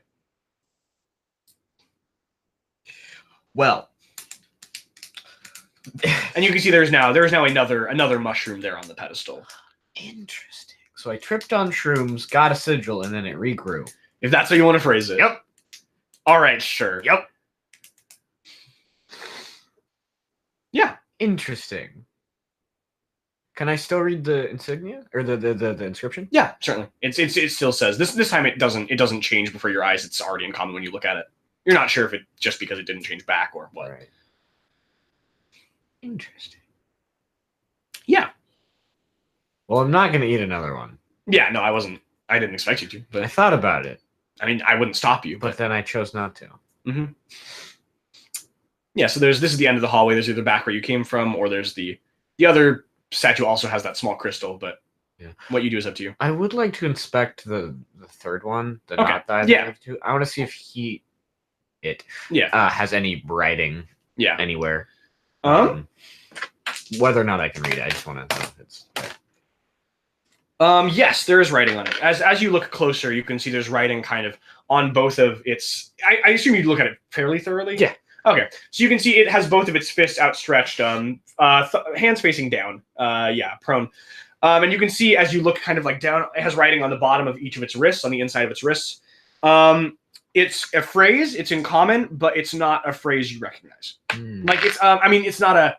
It's like if there's like a Latin saying, like you can read it, it's in the language you understand, and you can pronounce it, but it's not like when you know. Right. Like when somebody says like, what's a good Latin phrase? Like vedi vici, whatever it is. Yeah. Like something like that. Like it's one like you're like, oh, this is something people say, but you can't. People say this. What does it mean? Yeah. Or like something just like something said in another language, like c'est la vie, something like that. C'est la vie, semper fi. Yeah, like you can read it, but it's just like I'm not sure what that means. Yeah, you can obviously... It's like written in the same script, but it's not like... You can obviously commit it to memory if you'd like. I would like to do that. All right. Because you never know. Okay, well, that was... Informative? I don't know about informative. It did answer some questions. But it raised more. Know what? Well, I have a whole nother tunnel to explore. All right. So I'm going to go... to the flow. So you're not interested in the four-armed figure's crystal this time? You don't have to roll curious for this. You've encountered it before, but it's up to you. I've already touched a crystal. Okay. I don't want to go through that again. That's just fine. That was an unpleasant experience. That one was not a fun little flash. No, it was not. All right. That was everyone I loved died. Well, people died. I don't remember if I loved them or not. You don't remember you loved them? I don't Didn't love anyone at Hellsholm? Was it Hellsholm? It's been a while. You're from Hellsholm, yeah. I know I am. I didn't remember like what I knew it was bad. I just don't remember this. That's fair. Yeah. Okay. So you'd like to go down the other tunnel? Yeah. Okay. So you reach the crossroads, and I'm gonna have to have you roll a little will for me again. No. Oh, that's not good. 6, 7, 8, 9, 10, 11, 12. That's a fail by 1. Okay, so you're once again you're kind of pulled into this. You're really briefly pulled into this white room, and after a moment, you can tell it kind of switches over, and you have the arm again, and you can tell you're looking through the other side of the arch like you have before, into the dark room with this like spotlight in the center. And after a moment of looking at it, you see in the center of the spotlight a figure appears, and you can tell it's the You can't tell who's in it, but it's the uniform of Corthol's Herald, or not Herald, Corthol's Harbinger. Wrong H word, Harbinger, and after a second, the figure takes off their helmet, and you can tell you're in another place, and you can see it's Joe. You can tell Joe is on. I'll call it the bridge. It's kind of laid out more like a throne room than a bridge, if that makes sense. Of that large warship you saw earlier, and once again, you can't hear anything, but you can see all this, and you can see there's Joe. Kind of, he has kind of like his helmet's in his lap, and he's sitting in this kind of throne, and he has his head almost in his hands, and you can tell. He's moving erratically. You think he's sobbing. And after a moment, you see this other figure come up to him, and you might. No, there's no way you'd recognize her. Sorry. You see this other figure come up to him, and she's wearing actually a woman, the first one I've ever seen. That's not true. Shut up. It's part of the lore. All right, make a IQ for me, real quick. Yes. 5, 10. That's a fail. Okay, that's a bad fail. You can tell she's. Oh, that's a fail. No, you still recognize it, but it's not. Yeah, that's pretty bad. But you forget from memory. So that was more so just like a. Yeah, never mind. I know what that was for. Don't worry. But yeah, you can tell she's actually wearing the she's holding an electric stun wand, and she's wearing an ablative nanoplast suit. You can tell from the rips and stuff in it. It's the one that you were wearing before. And you're not, and they seem to talk for a while. Joe seems really, he just has like, he has one hand on his head like the whole time. He doesn't look happy. He stopped sobbing, but he's still, you can tell his face is red. His eyes are puffed up. He doesn't look happy. And after a moment, you see they talk for quite a while. Nothing else really happens, but you can see they're moving. She's moving pretty violently, aggressively. I don't know how I'd describe it, but her actions are sharp and precise. And Joe's a lot more lethargic and sluggish. And after a little while of talking, he kind of stands up and he puts the helmet back on, and you can see he puts on he's wearing the full uniform of Corthol's Harbinger, and he kind of gestures at her, and not in like a meaningful way, but just kind of like one of the like when you like raise your hand to somebody like do what you're gonna do, and you can see she kind of changes before your eyes. She does something. You can tell it's psionic in nature. You can tell it's psionic in nature. And she kind of shifts into. She's wearing the same clothes. Her figure kind of changes, and she looks like you almost. Don't do that. That's me. Stop stealing me. The one obvious difference is she does visibly have both arms. That's a pretty big difference. Yeah, but yeah, you assume that is why she was wearing the suit. That would make sense. It's my stuff. And after a moment, you were back in that dark. What were you about to say? I said she stole my face and my clothes. Yeah, in that kind of dark room almost. The place with the arch, and you're looking at this dark room with the spotlight in the center again through the archway. You are in full control right now. Do I have my purple arm? You do when you're standing here. Yeah. So does the purple arm have the sigil? It does. Does my other arm have the sigil? Not when you're standing here. No. Interesting. Okay. So I'm in the darkness? No, you're outside the arch before. Okay, just like before. You're just looking into it. All right. So I can't see anything other than just the light and the dark. Not anymore, no, yeah. Do I have anything in my pockets this time? You do not. Your garb has changed slightly. And before it was pure white, now it's white with this kind of gold trim on the edges of the fabric. Now it's more fancy. It's not that fancy, but it's ceremonial. It looks like, obviously. You knew that before. Yeah, but now it's slightly different. Now it's more so. It's changed slightly. Interesting. Well, that's something. I'm gonna try to walk to the other side of the arch. You walk to the other side, and much like before, the arm fades away. Unlike before, now the on your other hand, the sigil does appear. Interesting. Yeah. What's up? I would like. Well, first of all, I'd like to look into the arch on this side. Okay. As you look into the arch on this side, you see you see kind of for a moment it's just this blank white thing and your reflection, and after a moment it kind of shifts. You see this large tube, kind of like what's it called, like a stasis, not quite stasis, but this medical tube, kind of like a surgical thing. And after a moment you see the equipment appear inside of it, and a console inside and outside, and you see Eddie, the figure of Eddie naked inside the tube here. And after a moment your vision shifts to, you can tell you're back inside the ship that you arrived here on. And you can see, once again, you can't hear, but you can see there is Jack on the outside and Eddie on the inside. And you can see they're kind of typing back and forth to each other through this console. What would you like to do? Well, here's what I was going to do. Yeah. I was going to position myself at, like, the edge of the arch with my right half. Sure. On the side that my purple orb appears. Okay. And my left half on the side that the other sigil appears. Okay. And then do this to the arch and touch both sides at the same time. Okay. So you're going to ignore the vision in the side of the arch for now? For now. Okay. Sure. All right. Give me... Yeah. All right. So you do that. You're able to do that. You're able to position yourself in that way, more or less. The arch is roughly as thick as you are, but if you outstretch your arms, you can get them both on each side. Yeah. And as you reach across, where you kind of feel the phantom pain as you reach across where your arm would be, and as your fingers kind of stretch past the threshold, you see the arm appear there. And as you reach forward and touch both of these sides, you hear a loud ringing, a little more than tinnitus, but this kind of like bell kind of sound. Right. And that's all you immediately experience. Interesting. Nothing seems to happen past that. I'm going to... Yeah.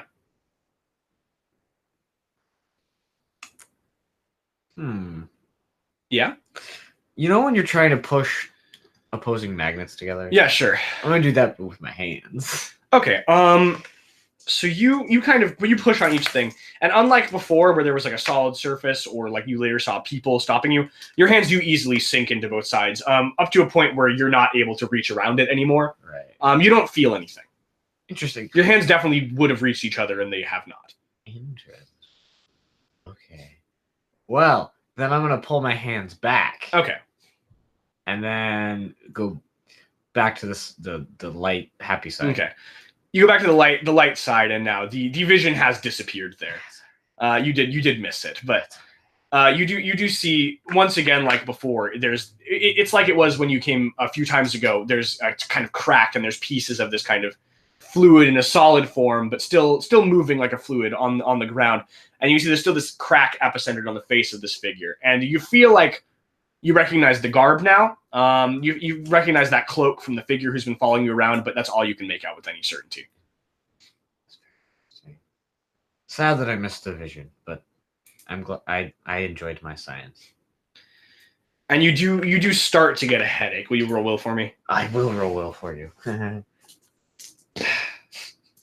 That's fail by a 2.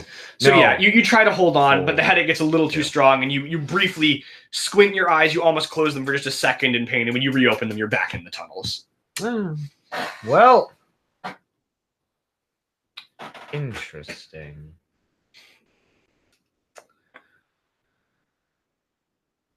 I feel bad for Joe. Oh, really? Okay. He was crying. That's true. Sorry, I got my J names mixed up again. Jack's fine. Yeah, Jack's not even a Sakamura. I don't know why I keep getting him confused. He's savvy. From the 3 things. That's true. You have said 3 things to him. But yeah, that's because we couldn't talk. That's fair. We didn't have anything to talk about. You're not wrong. It was too dangerous. Did you say legally? I said safely. Oh, okay. Neither of us wanted to get killed by the Sakamura. That's fair. So we were just like, don't. But he was sad. Don't like that she stole my face and my clothes and my stun wand. Okay. Don't like it. It's rude. That's you shouldn't do that to a person. Identity theft is a crime. In most circles, yes. See, the thing is, that's a reference to The Office. I don't like it. Anyway, I didn't know that until you said it. So you did this to yourself, I did know that. You had to know it. I had to. Well, I watched it. Yeah, okay. Not the whole thing. I haven't seen... I'm sorry. Stop talking about The Office! It just... I hate it so much I have to like tell people. All right, but yeah. So would you like to continue down the other hall now? I would. Okay. You continue down the other hall. And it starts going steeply down. Like you're almost. Make a DX roll for me, actually. I will. Actually, I'll throw my dice, but thanks. that'll make it. Thanks for throwing that. You're welcome. I'm good at that. That's 12, so that's a failure by 2. Failure by 2. Okay. So yeah, you do roll 1d for me. I will do that. 5. Okay. So on the way down, you do trip and you start to stumble and you roll away as you skid a little bit. With your armor suit back on, you're just fine. You don't take any damage, but like you're a little not shaken, but a little disoriented. All scuffed up. Yeah. You get back to your feet, and you're not sure how far you've come down. A little ways. You can't see the top of the path anymore. It's not like unusual. It's just you've fallen a little bit. And yeah, not once again, but you see, there's 2 ways in front of you. There's this spiral staircase that seems to be going straight down, and there's a pathway across the hole in the staircase, just like the one before, and that one goes straight forwards. Ooh, I'm a sucker for a spiral staircase, but I want to complete. The sentence I was forming sounded very video gamey. Okay. The sentence was, I want to complete an entire level first. All right. I didn't mean it. No, I understand what you mean. I meant like the level of the floor. Yeah, like the floor. No, I understand what you meant. Yeah. So I will cross the gap. Okay, you cross the gap first. Okay, you cross the gap, and you walk forwards a ways, and you keep going, and it looks like you get to a wall more or less after a ways. You turn a corner, and you kind of reach this large wall, and it looks like there's almost scaffolding almost against it, kind of like painter's scaffolding, like more worn down, more not ancient but older. And you can tell there's an incomplete carvings on this wall. And about halfway up, you can see there's this kind of hole in it, perfectly square, a little bit larger than you could comfortably fit in if you were crawling, but definitely, and it's lit inside. You're not sure why, but that's what you can see. This carving is incomplete. Oh, interesting. I would like to climb up to the hole then. Okay. Or attempt to. Yeah, no, you're able to easily. The scaffolding is made to be climbed. That's good. Let me just most of them are. Let me make a little roll. Yeah, it creaks under your weight, but it doesn't fall apart or anything. That's good. Always preferable not to have things fall apart. That's true. Yeah, that's just true. It is. So, what's in the hole? All right. It looks almost like what you'd imagine a ventilation shaft of some kind. And you can tell there's more of these crystals kind of placed into the stone periodically, lighting it. Is there mushrooms in it? There are not. There's a few of the spores from like from the room earlier, just in the air, but floating. There's stuff in the air, but not the mushrooms themselves. No, planted. See, the fact that it's lit makes it seem more like a way to go than just like a ventilation shaft. And you can tell that it does only go in one direction. So this looks like the end of it. Yeah. Well, I'm gonna crawl in. Okay. Yeah, you crawl in. Would you just like to go for a little ways? Yeah. Okay, you go for a little ways.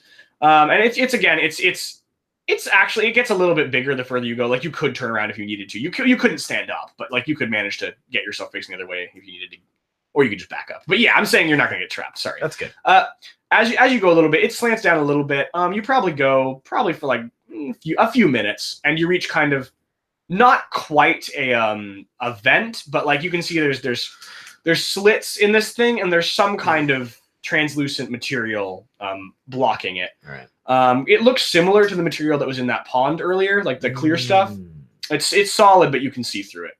Right. And it's kind of like interspersed between this vent here. And looking down, you can see this large chamber. And you can barely make out the floor from here. And you see what looks like Eddie and Jack are standing down there. And you see a third figure. It looks like the figure who is wearing your clothes, who currently looks like you. And they appear to be talking. You can't hear anything, either due to how far away it is down there, or due to the fact that there's this translucent material in the way. Interesting. So, yes. Yeah. just for my personal. Yeah. Joe. Not Yes. Joe. Sorry. Jack and Eddie. They never saw me in my original suit. They only ever saw me in the. That's correct. The only Sakamura who saw you in your original suit would be Kravitz. It was only Kravitz and Joe. And yeah, Joe assumably saw you in your original suit, unless it was completely. Obviously, it wasn't completely gone actually because he acquired it. Yeah, so that's where they got. Yeah, but these two haven't. These two have not. Correct. Okay, just making sure. Then I would like to push. Okay. On this vent. Give me a strength roll. Yeah, no, it's solid. It's part of the stone. Good construction. All right. Gotta compliment him where it's due, you know? Yeah. Then I'll head back out. Okay, it does continue forwards. Would you like to, or would you? You don't have to. It continues forward. Does it? For a ways. You can see the end of it, but you can tell there's another vent up ahead. All right. Is it at the same level? Yeah. No, I don't think I will. Okay. I think I just want to go back because I want to get down there. Okay, sure. So I'm gonna head backwards. Okay, so you head back. You get out of the vent, I assume. I do. Okay, you get out of the vent and give me a quick will roll again. Yes. That one's better. That's, okay. 9. Oh, you get a brief tang, almost like a headache started, but nothing happens that time.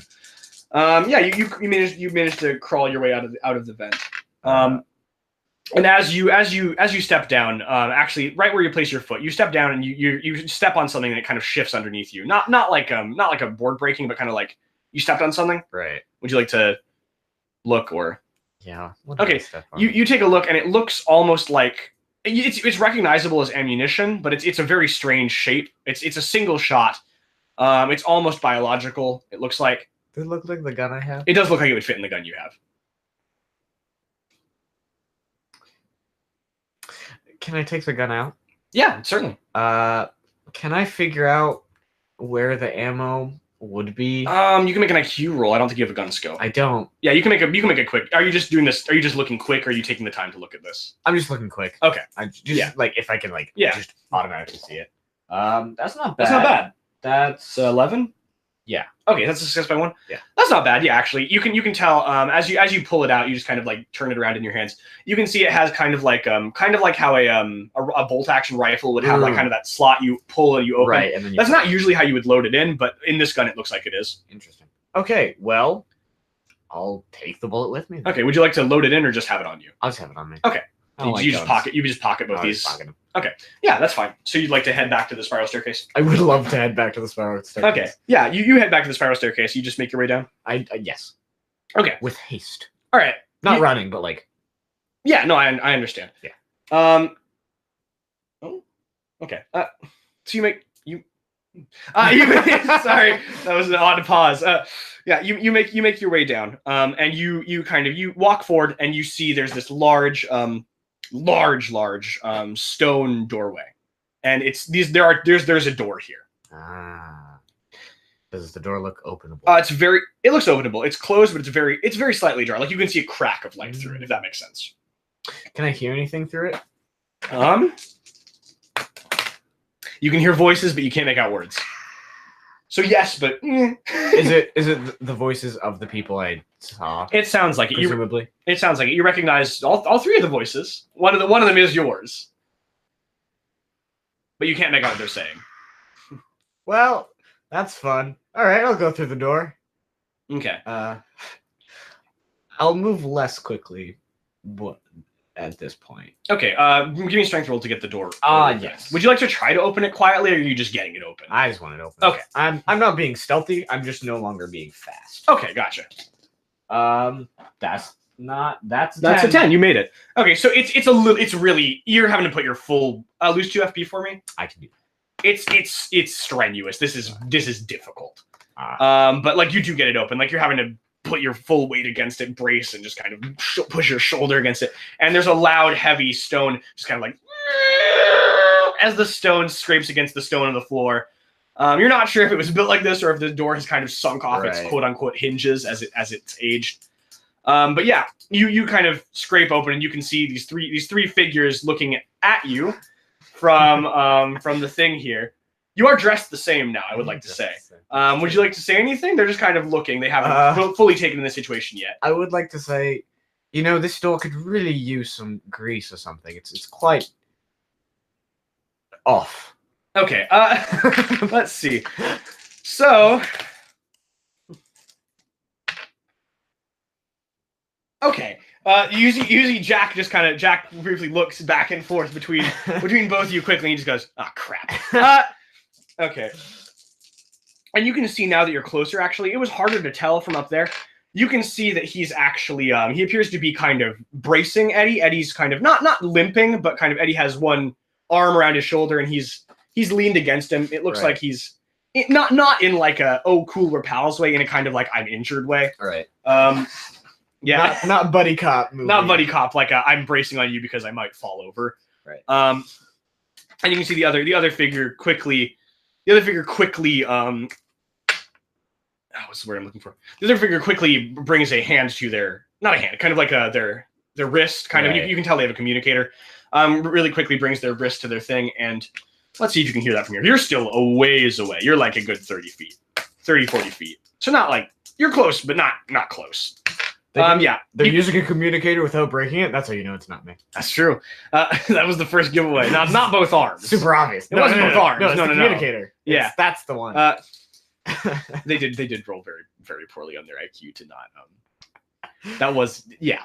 Anyway, that should have been a giveaway. You are correct on that front. But yeah, they say something. It's panicked, but you can't make out the words. You actually you can make out a word. You can make out Joe. You do hear they say something about Joe. Oh. And then they kind of do that same gesture they did before when they switched into you, and they don't turn invisible, but they're very hard to see. Kind of like how, you know how like in a video game when there's the quote unquote invisible effect in multiplayer, Exactly, when there's like you can see if you really look, but like it's hard. Right. They kind of do that and they kind of run. You can see they run off towards the darker part of the room, and you do lose sight of them there. Well, they're gone. And you do see actually now. You get a good look at this room. You didn't quite before.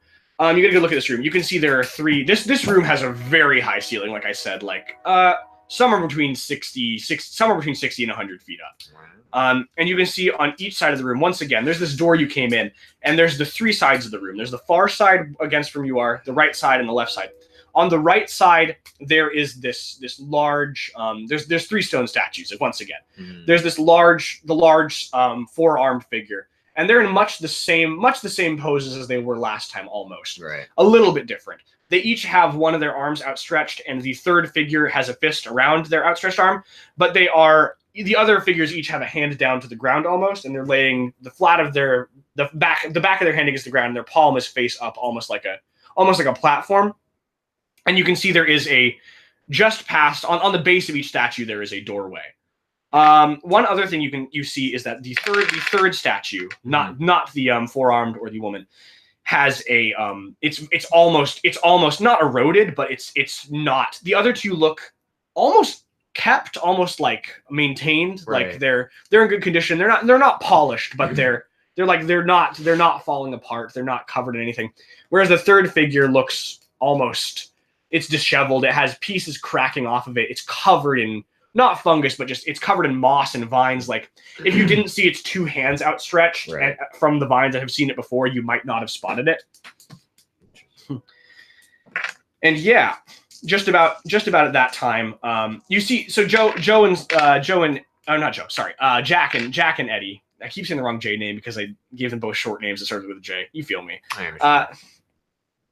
But they're standing almost directly in front of the doorway where the woman is, and you see at the same time, like a moment after, you see the door on the far one where the four-armed figure is, kind of the door there bursts open, and you see Joe. You do see Joe and this woman, and this woman comes barreling out of there basically.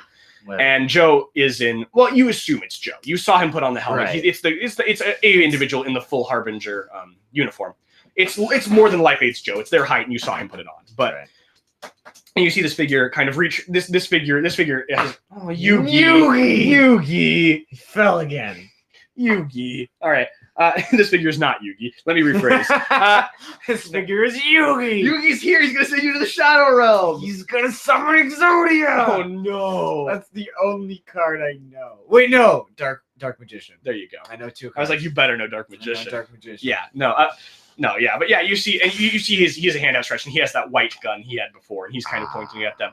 And you see Jack kind of takes a fighting stance, and Eddie pulls out a gun of his own. And this third. Oh gosh, sorry. Let me clear my throat. This third, the fourth figure, the woman, she doesn't seem to be doing anything. She's standing at attention behind him. And you see, actually, give me a perception roll. Okay. Okay. I guess I rolled it. 5. It was a 1. Okay. I promise. Yeah, no, you're fine. 5, 6, 7, 8. 8. Good, but not quite. You try to look through the doorway as Joe and the woman barrel through, but you're not quite able to. You can see light past it, but that's about it. So she looks like herself now? She does look like herself now. She looks not familiar, but almost familiar. You haven't seen her before, but you recognize like maybe she's from she might be from a planet you recognize. There's something about her. Right. But yeah, and they're both at kind of a standoff, and they're both you see oh no, my dice. I got it. Thank you. The ones who aren't at attention. So you see Eddie has a gun drawn and Joe has a gun drawn, and there's the woman and the Jack. Yeah, Jack. Sorry, the Jack. I almost said Joe again. And I was like, that's not right. I know it's not right. There's Joe and the woman and Eddie and then Joe. And the ones who have their guns drawn at each other they're both yelling seemingly to you. They both so Eddie's like you hear Eddie go, okay, just move slowly this way, kid. I need you to come over here. Like I just don't make any quick movements. You'll be fine. He's not going to shoot you. And you hear and Joe just says, sorry, let me check. Not like word for word, but let me check. Yeah, okay. Joe just says, all right, do not listen to him. You don't know the lies my brother has put all of us through. Just come over here. Everything will be just fine. You just need to listen to me. And okay, they're kind of arguing now. You just hear Eddie just, why the hell should he possibly go with you? Do you know how much work we put into keeping you from getting here? Do you know how many years of research you have just put back? How many decades, centuries of progress we have made towards sealing this thing away that you have just utterly destroyed? And Joe says, yes, of course, I know how much I've just destroyed. Why should I keep the seals on something that shouldn't have been sealed away in the first place? Listen, A-Sider, he's talking to you. He just says, A-Sider, you don't know what this family has done. You don't know what in the centuries, the millennia of their rule, their tyranny, what they have on the unjust actions they have performed. My brother, my brothers may seem like the epitome of humanity, but you don't know the inhuman actions they have performed. A-Sider, come over here. They may be the bequeathed of this world, but we are the inheritors. You and me, new brothers of the new world. The brave new world all our own. And Eddie just says, don't do it, kid. Don't be a fool. Come over here. Okay. And you see both of these two and the ones at their side they're just kind of like, they have one hand with their gun outstretched and the other one's just beckoning you over. And you see, out of the corner of your eye, you see another figure standing on one of the outstretched closed hands of the third figure. You see this cloaked figure, and you see he raises up his cloak, and you can see clearly, he still has the mask on, but you can see clearly there's this figure with long hair, and you can see he has puncture wounds of some kind. They're either bullets or stab wounds. You can see he's one mechanical arm, and you can see he just has, he's still limping, but yeah. And you can see he doesn't say anything. He just kind of gives you a head nod, and he gives you like this beckoning gesture towards the statue that he's on. There's this doorway at the bottom of each statue. And there's 3 people all calling you forwards.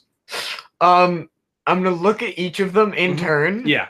And go, well, you all make very convincing arguments, but you're loud, and you teleported me poorly, and you're loud, and she stole my face. So I'm going to go with the only person who isn't loud and has given me things. So I'm gonna go to the middle statue. So you start running forward, kind of between these two. Yeah. And right at that time, it looks like they're both about to go off. Like they're about to start a gunfight at each other. And as soon as you say you three, they both just pivot and they both look up at this third figure, and they don't say anything, just not even a yell. They're shooting.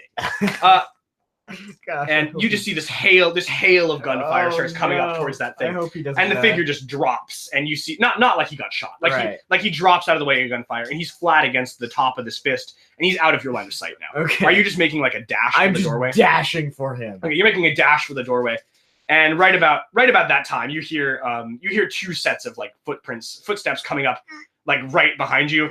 Would you like to like take a quick glance back, or? Yeah. Okay, so you take a quick glance back, and you can see there's both Jack and the woman both coming right at you, like they're both rushing straight for you, and like it looks like Jack is about to grab you, but right then the woman tackles him. Yeah. And they get into a fist fight on the ground. You never caught her name, actually. I didn't. I'm gonna call her Julian. That's wrong. What's her name now? I want to tell you her name, but you do. I hate you. You can't correct me. I can't correct you, but I can tell you it's not Julian. It is now. Okay. She looks like a yeah. So you make it to the door. Would you just like to push through? I would like to push through. Okay. So you push through this doorway. I'd like to push through with my back so I can like look at the. Okay. So yeah, you kind of wheel around. You just kind of like jump against it. I guess.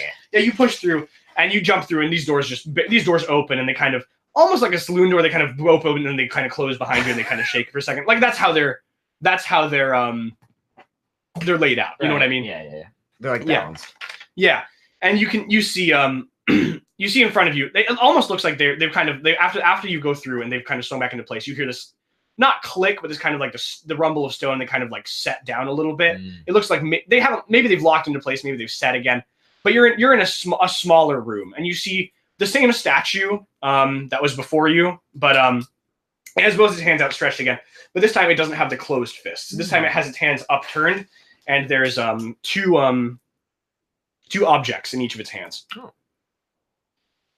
What are they? Okay, so you see a small this small silver needle with this golden kind of head at the end, and you see, and in the other hand you see this this kind of bottle with this kind of bluish liquid in it, and the bottle isn't broken. The bottle is full, and it has this kind of like seal at the top, almost like a cork, but not quite.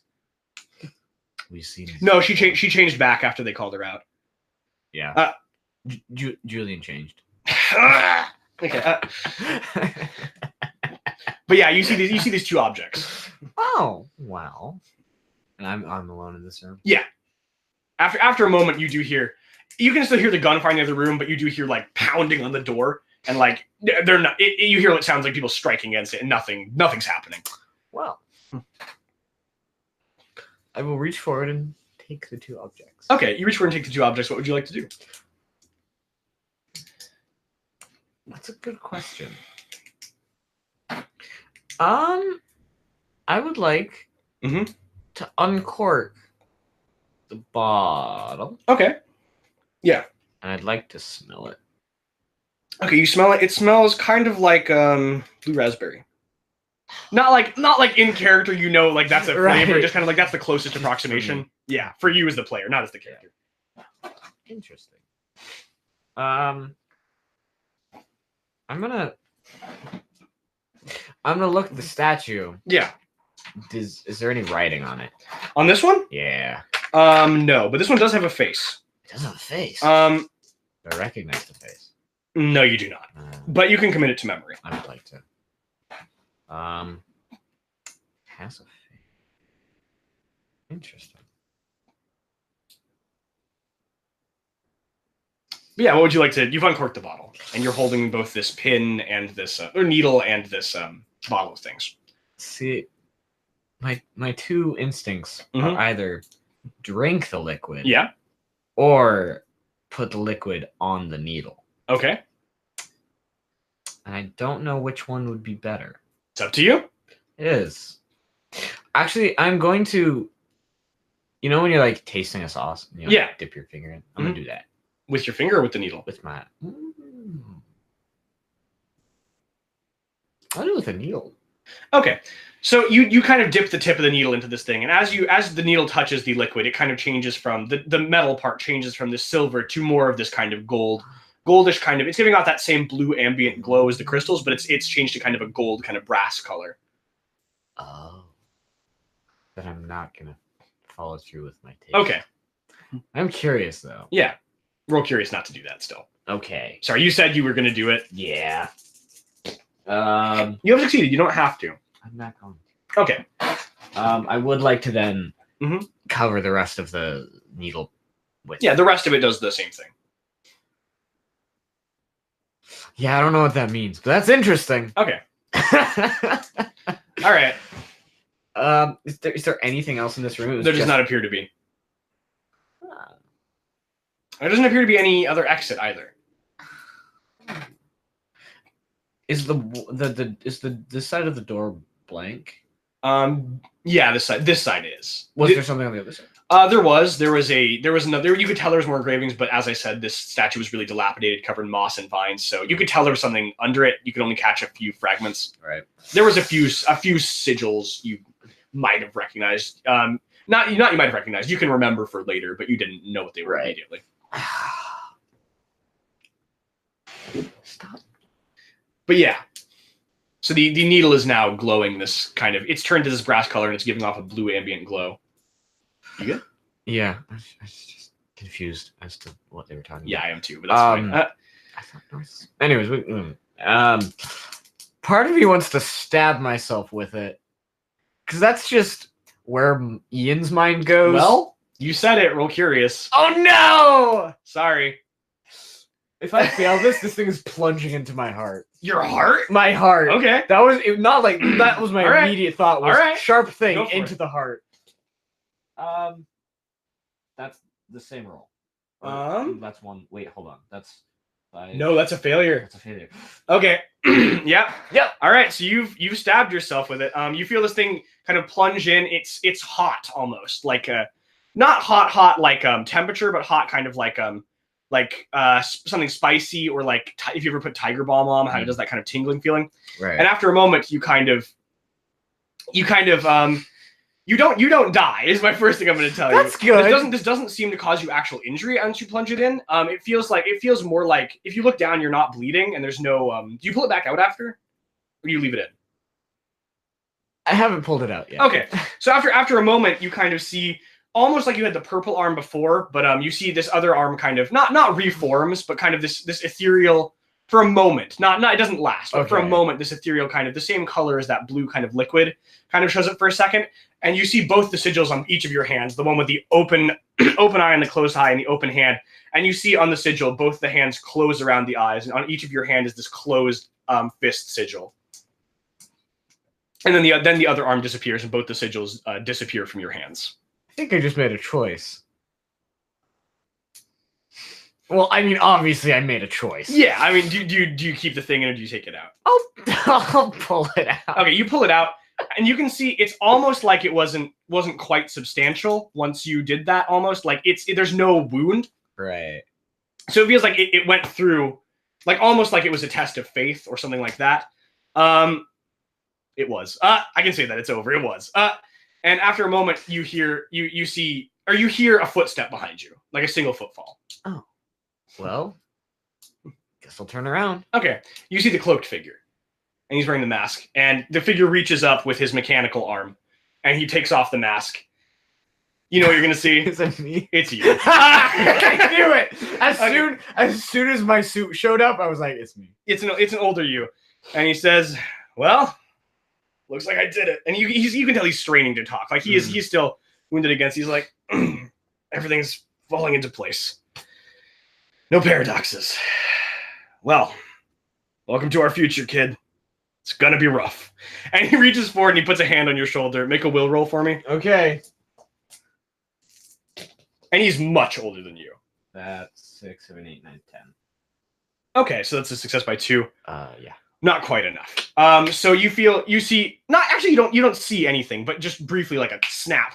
You're suddenly not in the room anymore, and the figure isn't on you anymore. You feel the pressure just disappear from your thing, and you are back in your ship. So I lost my accent when I grew up. That was my bad. I'll be honest, that was my bad. I was waiting. I was like, you were gonna say it. Sorry. Are they gonna do it? That was just my bad. It's fine. It's not a big deal. I'll go back and edit the episode. No, that doesn't matter. So I'm back on my ship. Like my ship? Yes. Sam. Oh, Captain, you're back. How long have I been gone? Not long, I'd wager. Let me check my internal. The ship detonated probably about half an hour ago. All right. The Brave New World, that is, sir. Yeah, I was assuming that not us. Why, sir? Have you been gone longer than that? Indeed, I have, Sam. Indeed, I have. And as you look at the dashboard, you see there is a single with the same sigil inscribed on it that was on that notepad you found. You see there is a leather-bound notebook. Sam, where did this come from? You left it here before you left, sir. I left it here. Yes, sir. That's my notebook. Yes. How long have I had this notebook? I don't know, sir. You only left it here just before you left for the mission. Would you like to pick it up? I'd like to pick it up. Okay. You picked it up. It has the same sigil on it that you experienced. Can I open it? Yes, you can. You open it. All of the pages are blank except for the first page, which has a single set of coordinates written on them. And your signature after it. Sam, we have a new destination. All right, sir. On it. All right. And that's where the session ends. That was good. That was a pretty good session. That was a good ending. You missed a lot of lore, but that's fine. You also got a good amount of lore. Got a good amount. You got a good amount. You missed some. That's fine. Yeah, there were quite a few choices you had to make this session. Yeah. You chose. I didn't expect you to choose this route. Really? I don't know why. I like neutrality. I like the middle path a lot. Okay. I'm not gonna lie. Mm-hmm. You were gonna join Joe? Well, the thing is, my mind was like almost perfectly evenly split. Okay. It was like I liked Eddie, okay, and Jack. Like I liked both of them, but I also like I any group that is in power for like a long time is automatically suspicious because no one stays in power for that long without doing some bad things. Like that's just not a thing that can happen. Like no family or group is perfect. Yeah. But they weren't questions to me. They were that was like this side versus this side. Whereas the figure, he was a question. Okay. And I needed an answer. So that's kind of why I ended up choosing him. All right. Because I needed to know. Okay. Yeah, you just missed a little bit of lore because you didn't go. I'll just tell you because we're past that. You missed a little lore because you didn't watch the arch in that one segment. You did learn something. You just didn't watch the arch in that one segment, and you didn't go to the second event. And there were a few other things that were hidden that weren't like big lore things, just things you could have discovered that you didn't quite roll high enough on perception. Yeah. But yeah, that was pretty. You'll probably find things out later. Yeah. I mean, I knew I would have seen something or learned something if I had gone to the second event. Yeah, but you were in a hurry to get down there. But yeah, that was like the character like if Ian was there, I would go explore the event. Yeah. But no, Benjamin just wanted to get down there. You did also getting there that fast. You did also stop a negative event, so it wasn't entirely bad. But I kind of was like, I should. Benjamin wants not to have his name ruined with anyone. Yeah, he wants everyone to like him. Yeah, All right, that was pretty good. We're a little over, but that's fine. All right. Thank you for joining us. As always, I was your Game Master Nev, and I was your player Ian. And are you good? You're good for next week, right? With finals, or do you have a final this time? I don't have. Okay, yeah. So we should be good for next week, I believe. All right, yeah. Like, comment, subscribe. What is our things in the description again? We have our social media. I'm not in charge of those. So. Yeah, that's me. Our Twitter isn't really active because we have like no followers on there. But follow us on Instagram, Twitter. That's it. Yeah, as always, if you have somebody you think would enjoy it, send them over. We always like more viewers, and the more active the chat is, the more fun you can have while we're going. Yeah. Thanks for joining us. See you next week. This was Roll Out of Bed, Brave New World.